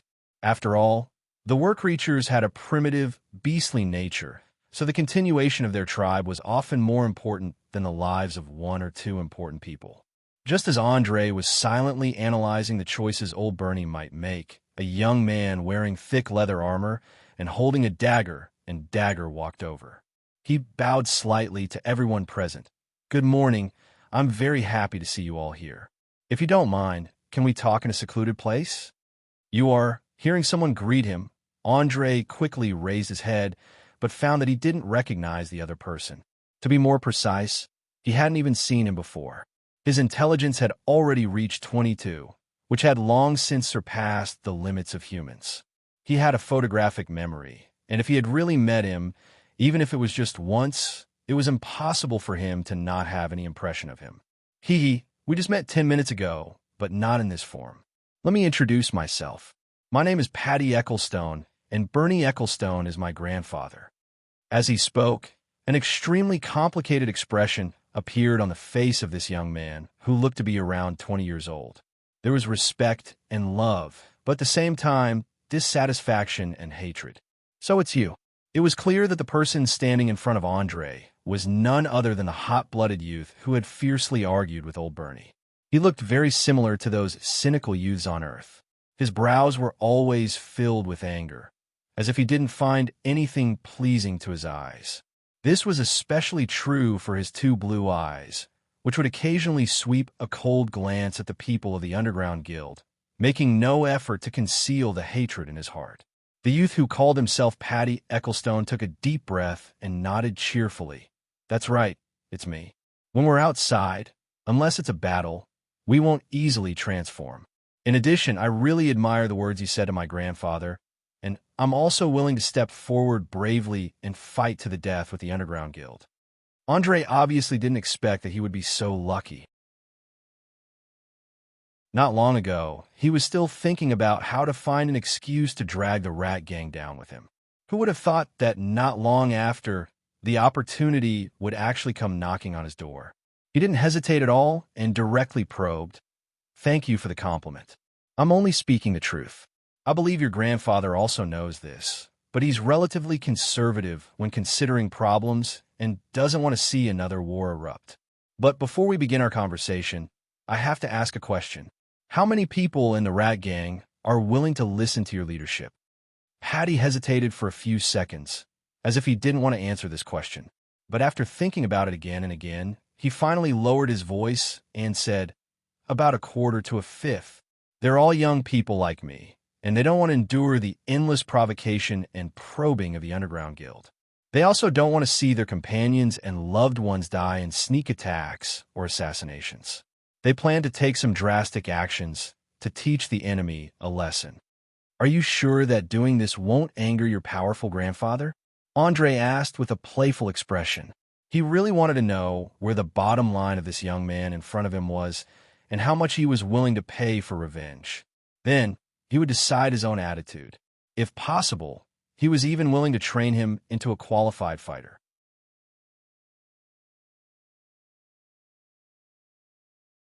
Chapter 523. After all, the Ratmen were very good at infiltration, and destruction. If they could be used well, they would be able to play an unexpected role in crucial moments. This was especially true for large and medium-sized cities with well-developed drainage systems. They would be able to move under the enemy's nose without anyone noticing. As long as their movements weren't too big, it would be almost impossible to detect them. My grandfather is a stubborn old man. He always insists on not initiating a war, so we decided to leave him aside and do it alone. As for whether he will be angry or not, it has nothing to do with us. Our anger has already accumulated to the limit. If we don't release it now, we will suffocate to death. Perhaps due to her deep hatred for old Bernie, Patty became abnormally agitated at the mention of him. Her arms kept waving in an attempt to express her dissatisfaction. It was as if the other party wasn't her own flesh and blood, but some kind of enemy. There was no familial affection at all. Obviously, old Bernie might be a qualified leader, but he wasn't a qualified grandfather. At the very least, he had problems with communication. However, in this extremely backward world, most parents were actually more or less the same. They believed that a son would be born with a rod. Basically, if a problem could be solved with violence, they wouldn't speak at all. In any case, they would just beat the child until he or she completely obeyed their will. As for explaining the reason, what the hell was that? Very few adults were willing to calm down and talk with their children. They wanted to understand what their children desired, what their dreams were, and what their future plans were. Not to mention the commoners. Even the nobles were the same. Many of the nobles' children didn't receive verbal education as a punishment the moment they made a mistake. Instead, they received a whipping that tore their flesh open. It was due to the blessing of strict discipline that most of the nobles' children were rarely truly useless after they grew up. Even if they couldn't become true heirs, they could still become qualified talents that the upper class needed.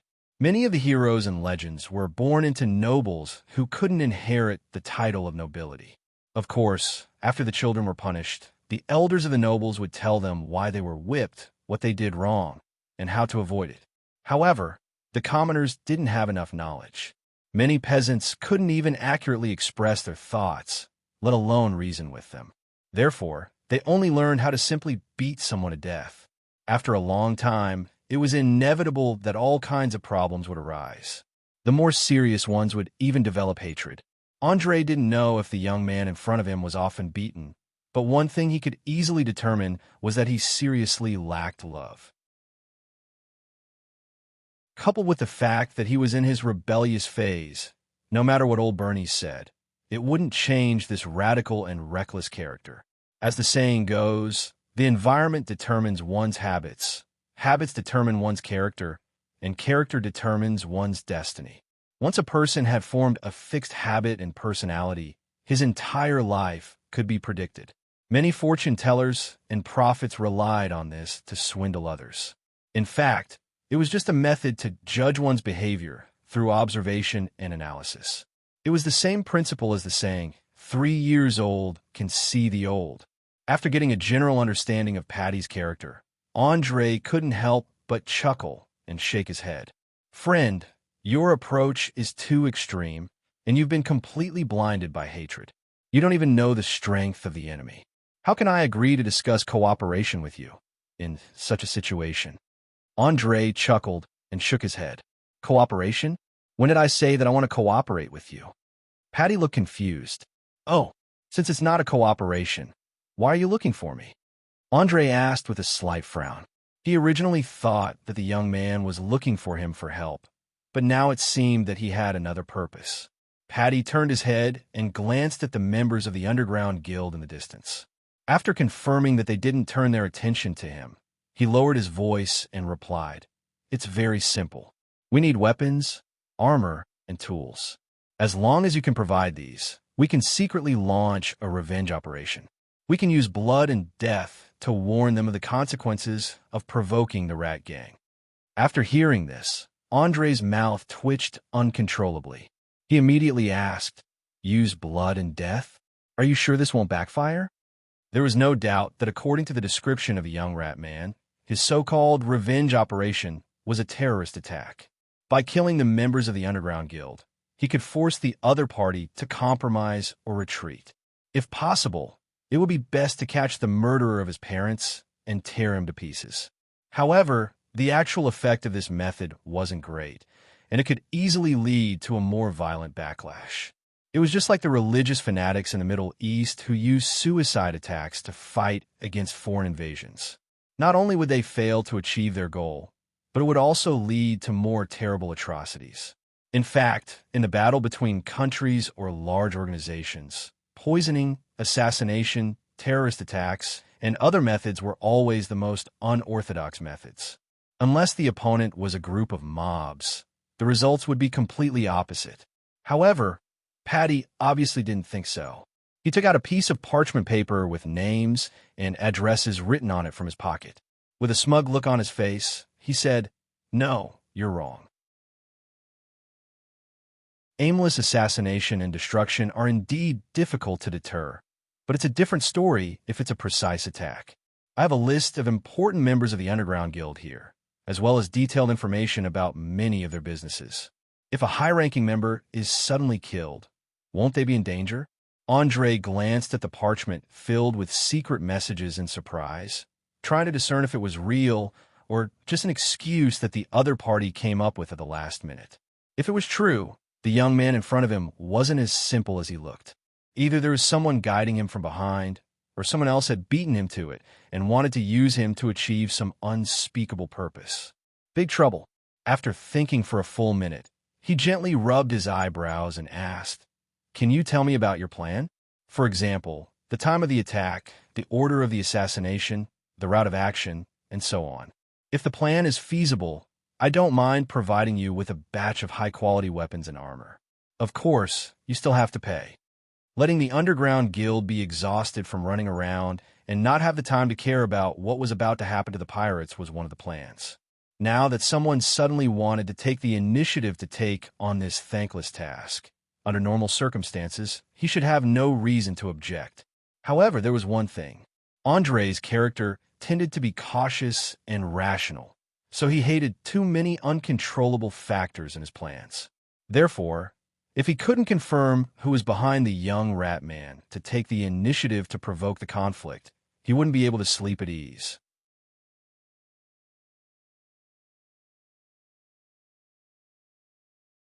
Chapter 524.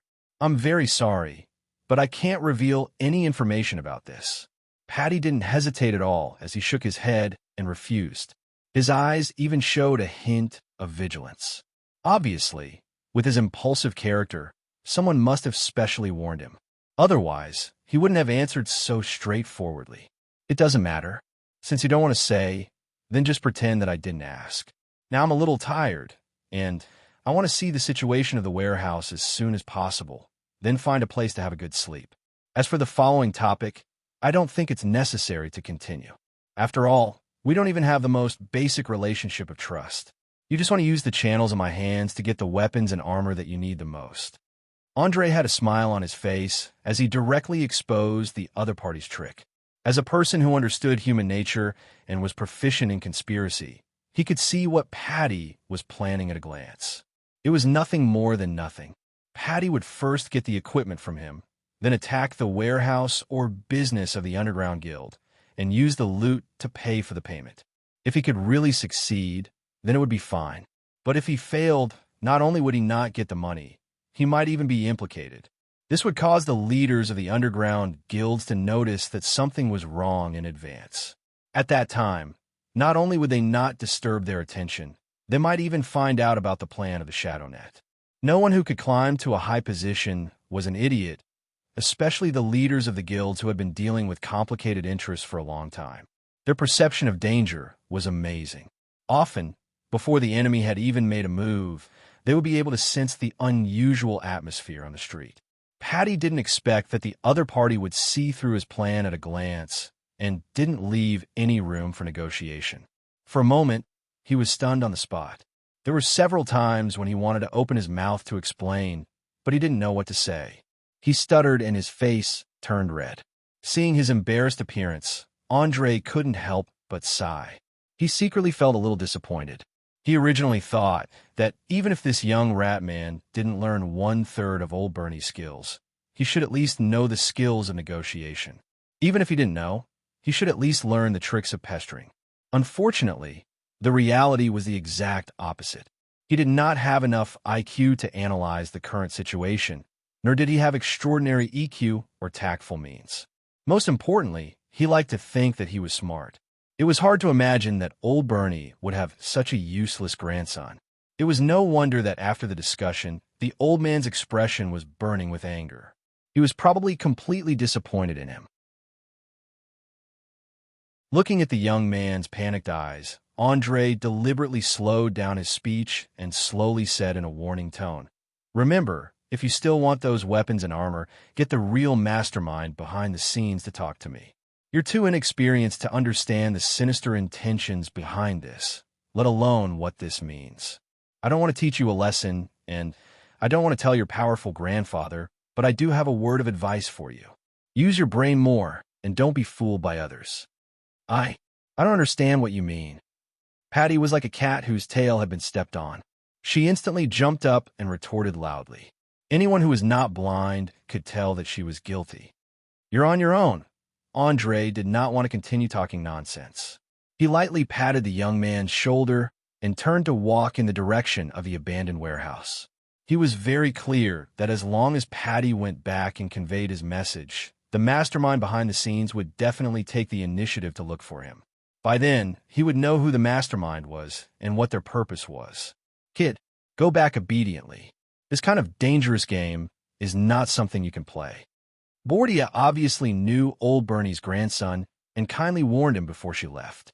Then, she quickly caught up with her companions in front. As the time they had known each other and encountered more and more things, she increasingly felt that Andre's background was not simple.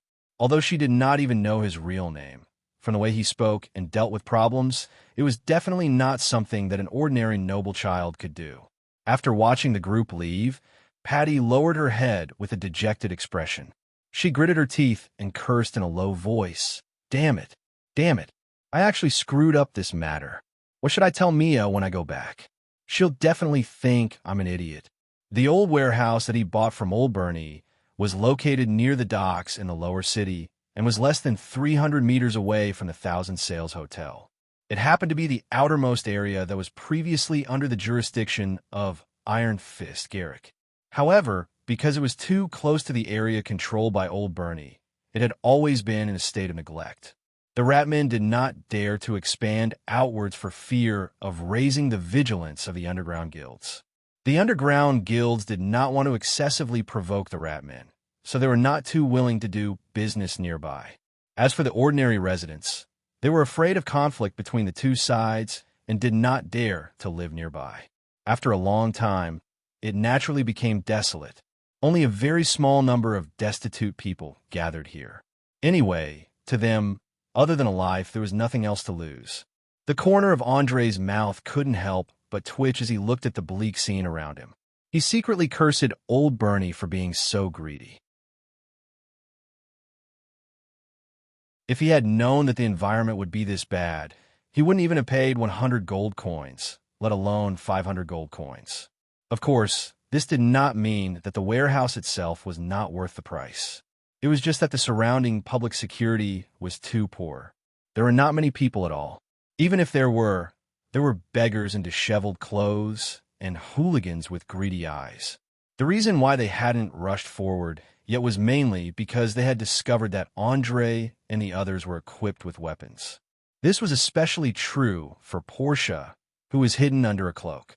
She was constantly emitting a dangerous aura. Out of caution, they wouldn't act rashly before they had thoroughly investigated her background. This is the place that we bought for 500 gold coins. Fiona asked in surprise with her eyes wide open. The girl could not believe that they bought such a dilapidated house with so much money. If the roof and walls were not intact, she was afraid that it would not be habitable. Andre shrugged his shoulders and helplessly sighed. Sigh, if we are not going the wrong way, it is the wooden building in front. Fiona subconsciously shivered and complained in a low voice, "Oh God, even the windows of this house are rotten and the wind is leaking in all directions. I bet there must be cobwebs and rats everywhere inside. Are you sure it is habitable? It should be probably barely." Andre's tone was full of uncertainty. Even he could not guarantee that the warehouse itself was not a dangerous house, let alone how bad it was inside.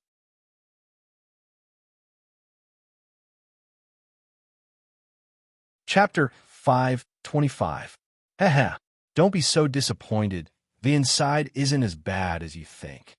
A few years ago, this place was used as a secret location to store smuggled goods. Even though it looks like it's about to collapse on the surface, the inside is completely different. Especially the basement, it's large and spacious, very suitable for smithing. Otherwise, I wouldn't have recommended it back then. Seeing that the two's expressions were getting uglier and uglier, Boscia immediately jumped out and blinked her eyes, using a playful tone to explain. I hope you're right.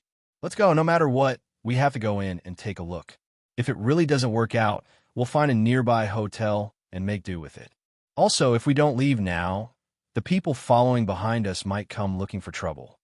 As he spoke, Andre shot a glance at the sneaky figures at the corner of the alleyway. Ever since they'd entered this area, there had been many people following behind them with ill intentions. Perhaps it was because they all looked unfamiliar, but they wanted to see if they could take advantage of the situation. Just like the slums of any place in the world, The poor people here had no choice but to resort to stealing, robbing, and even killing in order to survive. The only difference was that the gangs in Valence City were incomparably powerful, and there were as many vicious and evil-wanted criminals as there were hairs on a cow. Therefore, they had to be careful, and even more careful when making a move. Otherwise, if they provoked a truly ruthless person, the outcome would be 100 times worse than death. But Boscia didn't seem to care, and even had a disdainful expression on her face. She smiled and curled her lips. With just them? Don't worry, these guys are all losers who can't make a living. Otherwise, they wouldn't be living in this godforsaken place. Most of them don't even have a decent weapon, so they can't pose any threat. Moreover, they're only observing and have no intention of making a move yet. No matter what, these people are a threat. I don't want to cause any trouble for the time being, and I don't want to attract anyone's attention, so it's best to avoid them as much as possible.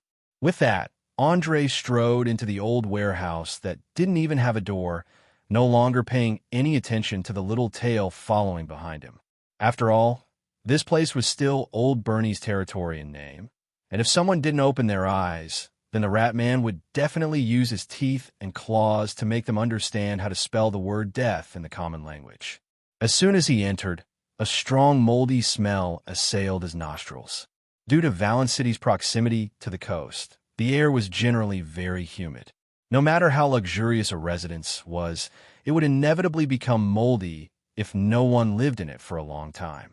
There were even mushrooms growing in the dark corners. Glancing at the thick layer of dust on the ground and the dense spider webs above his head, Andre heaved a sigh of relief.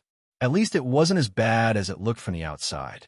Although it was a little dirty, he could hire someone to clean it up, especially the main body of the house, including the roof, the walls, and the supporting structure. There didn't seem to be any major problems. At least it was worth the money. The only troublesome thing was the colorful, hairy spiders. Each one was around 10 centimeters long, and he didn't know if they were poisonous. In any case, he didn't want to be bitten at all. As for the rats, they were everywhere and weren't afraid of people at all. They even stood up curiously when they heard the footsteps and stared at the intruders, as if questioning why they had intruded into their home.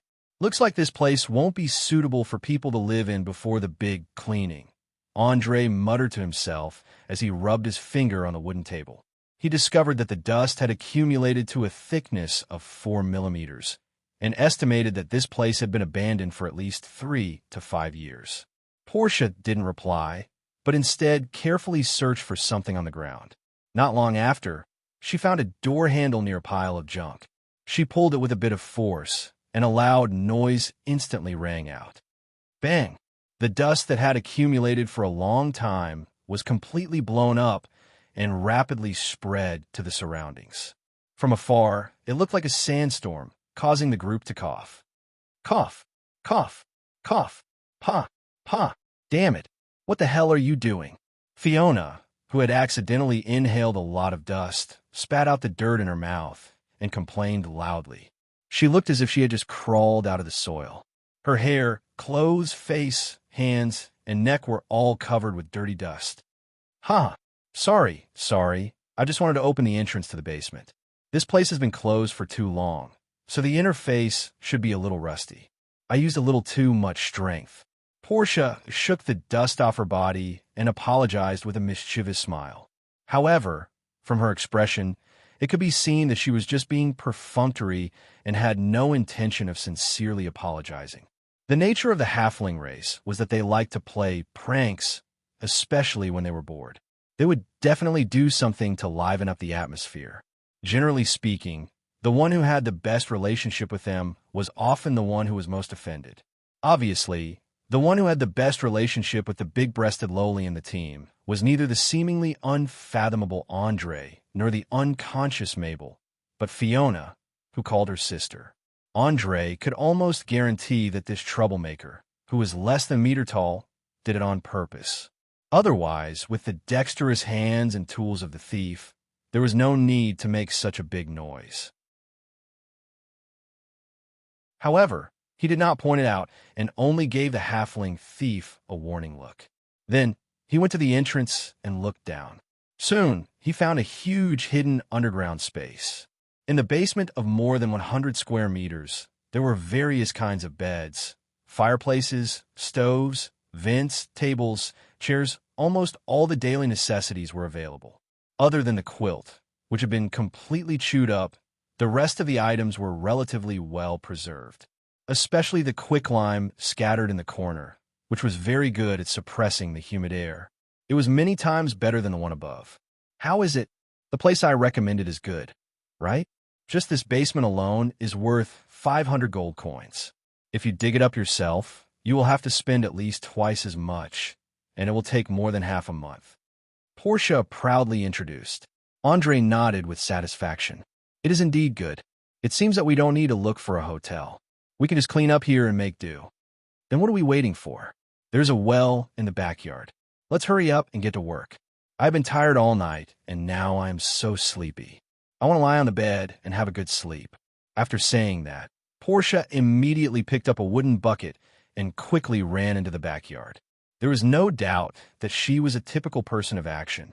After a while, she came back with a bucket of water and began to sprinkle water, sweep the floor, and wipe the table. She was very busy.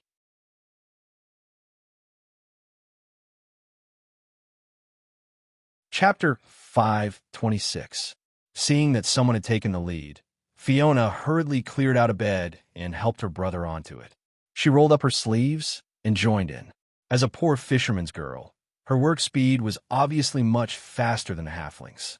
In just a few minutes, she had cleared all the unwanted things out of the basement. As for Andre, he could only help with some physical work, such as fetching water, dumping garbage, carrying sundries, and so on. Although he had been living like a prince for some time, he had lived in a poor mountainous area for several years after coming to this world. He had done a lot of household chores like this. He had even followed his dull father to farm in the fields. An hour and a half later, the originally messy basement was finally cleaned up. Apart from a slight smell, it was no longer a hindrance to living. After a tiring day, everyone couldn't care less about the smelly sweat all over their bodies. They all found a bed and fell asleep. In any case, the thick wooden board at the entrance couldn't be opened from the outside, so it was quite safe. There was no need to worry about outsiders breaking in. Of course, as a man, Andre took the initiative to take the responsibility of early warning. He chose a bed near the entrance so that he could react immediately if he noticed any abnormalities. His sharp nerves had been trained when he was a hunter. As long as there was a slight noise, he would wake up immediately. Just as Andre and others fell asleep, Paddy Eccleston was sighing with a sad face. He came to a shabby wooden house in the lower city. Before he knocked on the door opened by itself. A girl who looked to be in her early 20s poked her head out and looked around vigilantly. After confirming that no one was following them, she pulled the young man into the house and quickly bolted the door. She could not wait to ask, How was it? Did he agree to our conditions? I'm very sorry, Mia. He saw through our plan at a glance, and he asked me to tell you that he wants you to talk to him in person. Although Paddy felt very embarrassed that he could not even do such a small thing, he still told the truth honestly. He knew very well that the girl in front of him was much smarter than him. Once his lie was exposed, the consequences would be unimaginable. As a big boy in love, he would rather endure the sarcasm that might appear next than cause more serious consequences, such as breaking up. However, many things were not as easy as people imagined, not to mention that the so-called passionate love was just the result of the secretion of hormones. Usually, other than the natural physical attraction, there is only the negative effect of lowering one's IQ. The deeper one fell in love, the easier it was for them to become fools and idiots. Upon hearing the word sorry, the girl named Mia's face instantly turned ugly. The smile on her face disappeared and was replaced by a cold gaze. In just a second, she seemed to have changed into a different person. She looked at the young man up and down with disdain. Then, she reprimanded him without hesitation. Trash. I really don't know what's in your head. You can't even handle a young man who's still wet behind the ears. To think that I made up an excuse for you in advance, but in the end, I was played in circles by him. My dear Mia, please believe me. He's definitely not an ordinary person. He's as difficult to deal with as my grandfather. Especially those eyes of his. They seem to be able to see through a person's soul. I didn't even have time to say a few words before he exposed me completely. There's no room for redemption at all. Perhaps seeing that the girl suddenly got angry, Patty hurriedly defended himself. No man was willing to be looked down upon by the woman he loved, let alone be called trash. However, as the saying went, love was a war. If one party loved the other more deeply, it meant that he would have to pay more in this protracted tug-of-war and would always be at a disadvantage. After all, the more one was afraid of losing something, the easier it was to be timid. After the first compromise, the second, third, and fourth would follow. In the end, it would become a habit. It was obvious that Patty was used to the girl's dominance and did not dare to resist at all for fear of making her unhappy. However, he also wanted to show his manly side. The result could only be a tragedy. Believe you? Huh. Mia pursed her lips and snorted lightly. She then poked the young man's chest with her finger and asked loudly, "Tell me, since we've known each other, has there been anything you've been able to do in one go? And how many times have you messed up your plans and needed me to clean up after you? You're a man. A man. Do you understand? You always let women show themselves in public. Aren't you afraid that those greedy bastards will make a move on me? This is Valence City. There are no laws, no morals. Apart from money, there's only chaos and sin. I don't want to be stripped naked one day and raped by a dozen disgusting bastards." It had to be said that her words were extremely damaging to any man with even the slightest bit of self-esteem, not to mention a young man in his early 20s whose blood was boiling. Patty was so agitated that his face flushed red. He grabbed the girl's shoulder and roared, "No, of course not. I'd rather die than let you come to any harm. Please give me another chance. No matter what method I use, I'll get that brat to provide me with a batch of weapons and armor. I'll make sure your plan is foolproof." Seeing that he was about to lose control of his emotions, a strange look flashed across Mia's eyes. She immediately sobbed softly. "Oh, it's good that you haven't forgotten the plan. You have to know that if you want to survive in this city and for our children to have a better future, you have to shoulder the responsibility. You have to build up your own power. Otherwise, you'll end up like your parents and be tortured to death. I'd rather commit suicide now than let my children see their parents lying in a pool of blood. Understand? I understand. I understand everything you're saying, and I'll never forget that executioner Ulick. One day he'll pay for what he's done. The price of blood. As someone who had personally seen his parents being tortured to death by the enemy, Patty was deeply affected by this matter. He was instantly filled with hatred. His two hands clenched in a fist so tightly that he didn't even feel his nails digging into his flesh. That's right. We have to remember our hatred and motivate ourselves at all times. Otherwise, death isn't the most terrifying outcome. All right, hurry back before anyone finds out. Otherwise, it won't be good if those brothers in the gang see you. After all, the rat gang's rules forbid men from having affairs with outside women. I don't want to be wanted by that terrifying grandfather of yours." Mia wiped the tears from the corners of her eyes and lightly kissed the young man's cheek. Her actions were so gentle that they were like two different people.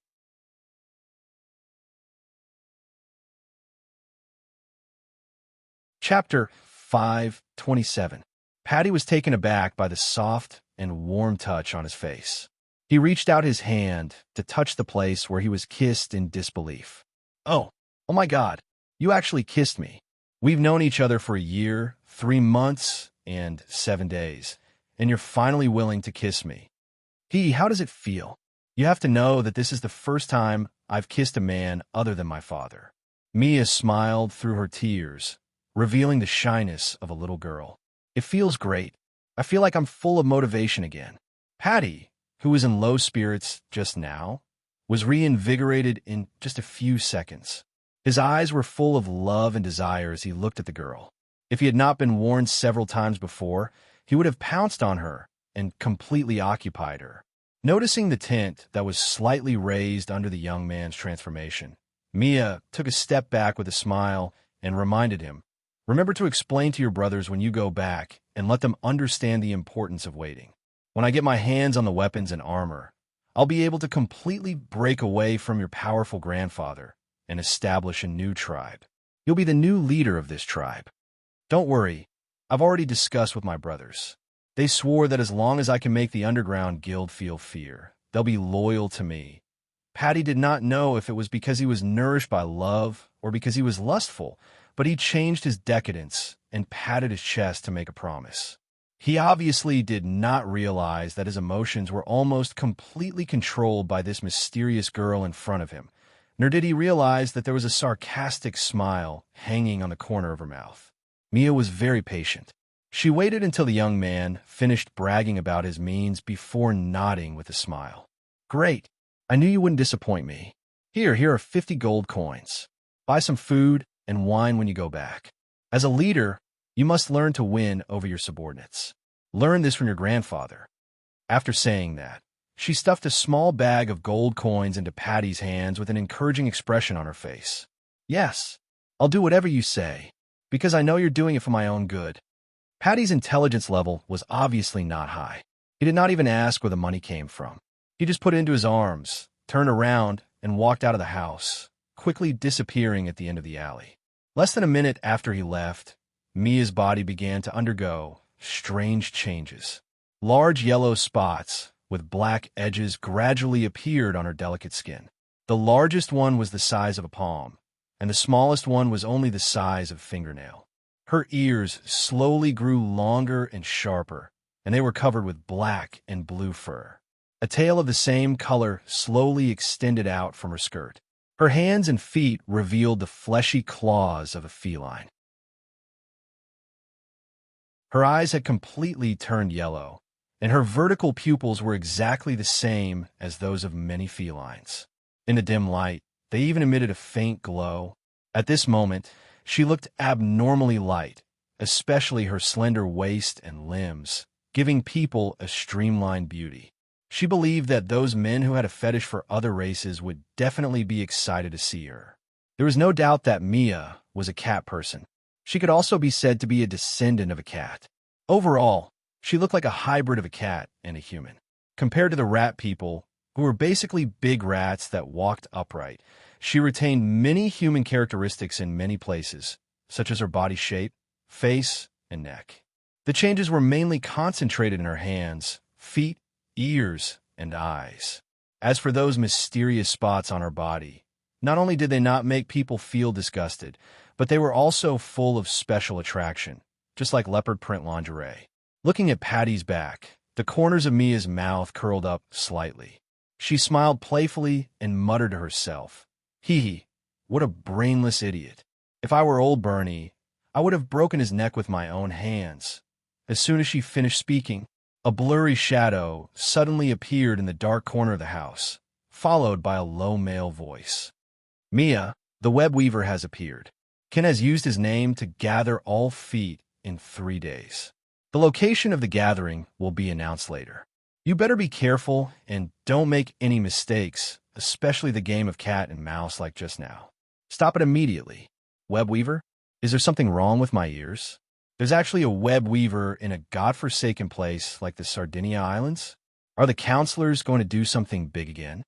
The beast for Mia licked her meaty palms, and 2 beams of light shot out from her eyes. The black shadow sighed helplessly and explained, "I don't know, and I don't want to know.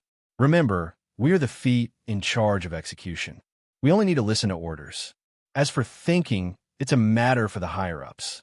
If you forget your duty, you should know the consequences even if I remind you. Please, I'm just asking. Don't be so nervous."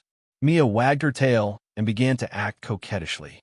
Perhaps it was the side effect of the transformation, but her words and actions were as unpredictable as a cat's. From time to time, she would make some actions like licking her claws, wagging her tail, and scratching her ears. Although she looked very cute and seductive, the black shadow obviously did not fall for it. "Damn it!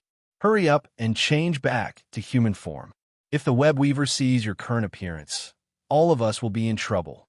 Remember, you are a ruthless cat person, not a mistress kept by those nobles, and not an ignorant little girl. Don't make this disgusting expression. It won't help you improve your status at all. The reason why I allowed you to join the organization was because I saw your potential in infiltration, but you're actually playing a cat and mouse game with old Bernie's grandson. Do you know how dangerous this is? That old man is one of the very few people who know the details of the organization, and he's not as decadent as he looks on the surface. All these years, he has been secretly investigating and even exchanged information with several leaders of the underground guilds, directly causing many of our plans to be obstructed. So far, we haven't even had a spy who infiltrated the other party's internal high level. Now that the honorable webweaver has appeared, I don't want any accidents to happen during this period of time. Most importantly, don't try to seduce him or play with those self-righteous little tricks. Otherwise, you should know what I will do. The Black Shadow threatened in a lofty tone, especially that pair of scarlet eyes that flashed and disappeared, giving a chilling feeling. Even someone as bold as Mia could not help but shiver involuntarily. Then, the cat part of her body quickly disappeared, and not long after, she returned to her girl-next-door appearance. She did not dare to talk back at all, and obediently put one hand on her chest and bowed. Understood. Your orders are my will.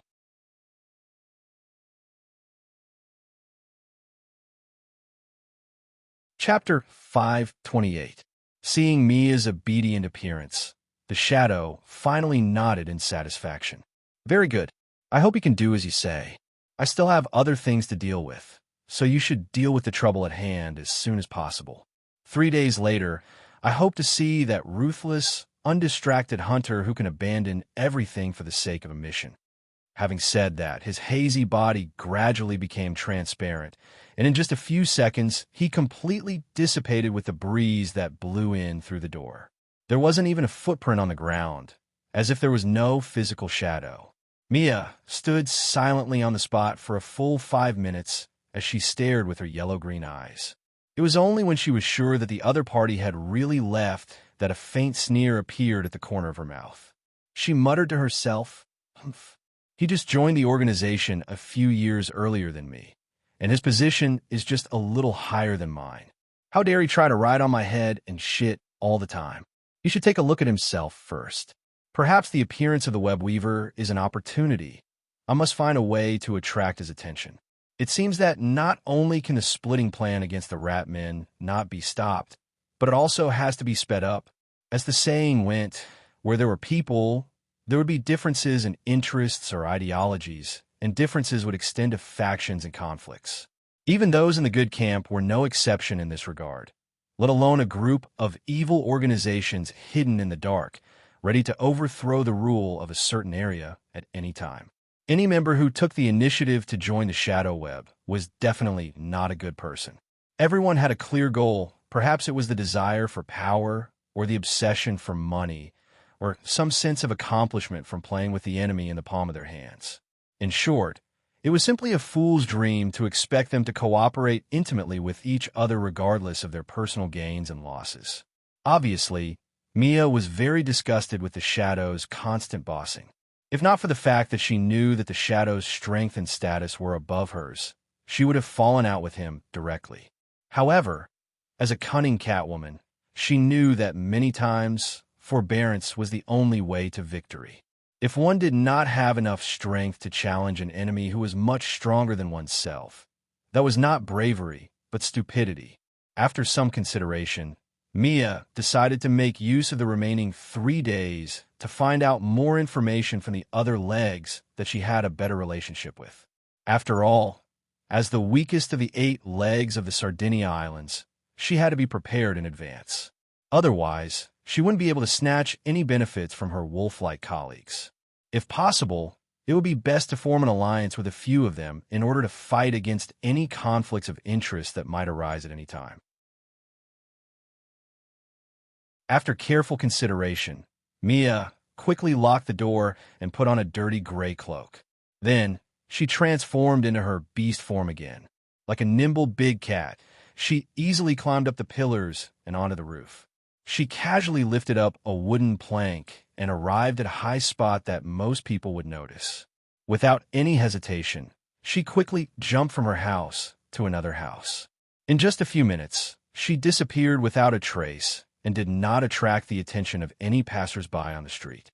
At the same time, the main body of the black shadow that had suddenly appeared was sitting in the headquarters of the Valence City Mage organization. He narrowed his eyes as he observed the scene reflected in the crystal ball in front of him, a trace of playfulness appearing on his aged face. "Aha!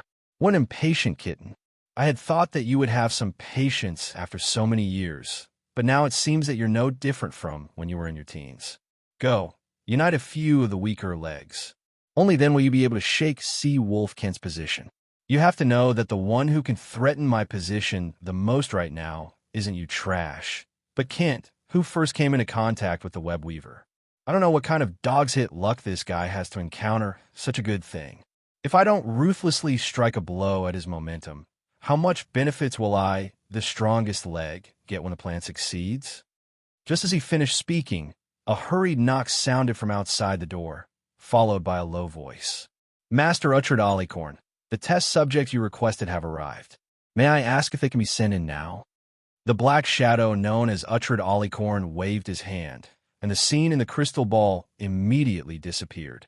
He then took off the black hood on his head, revealing a face with high cheekbones, a high-nosed bridge, and sharp edges.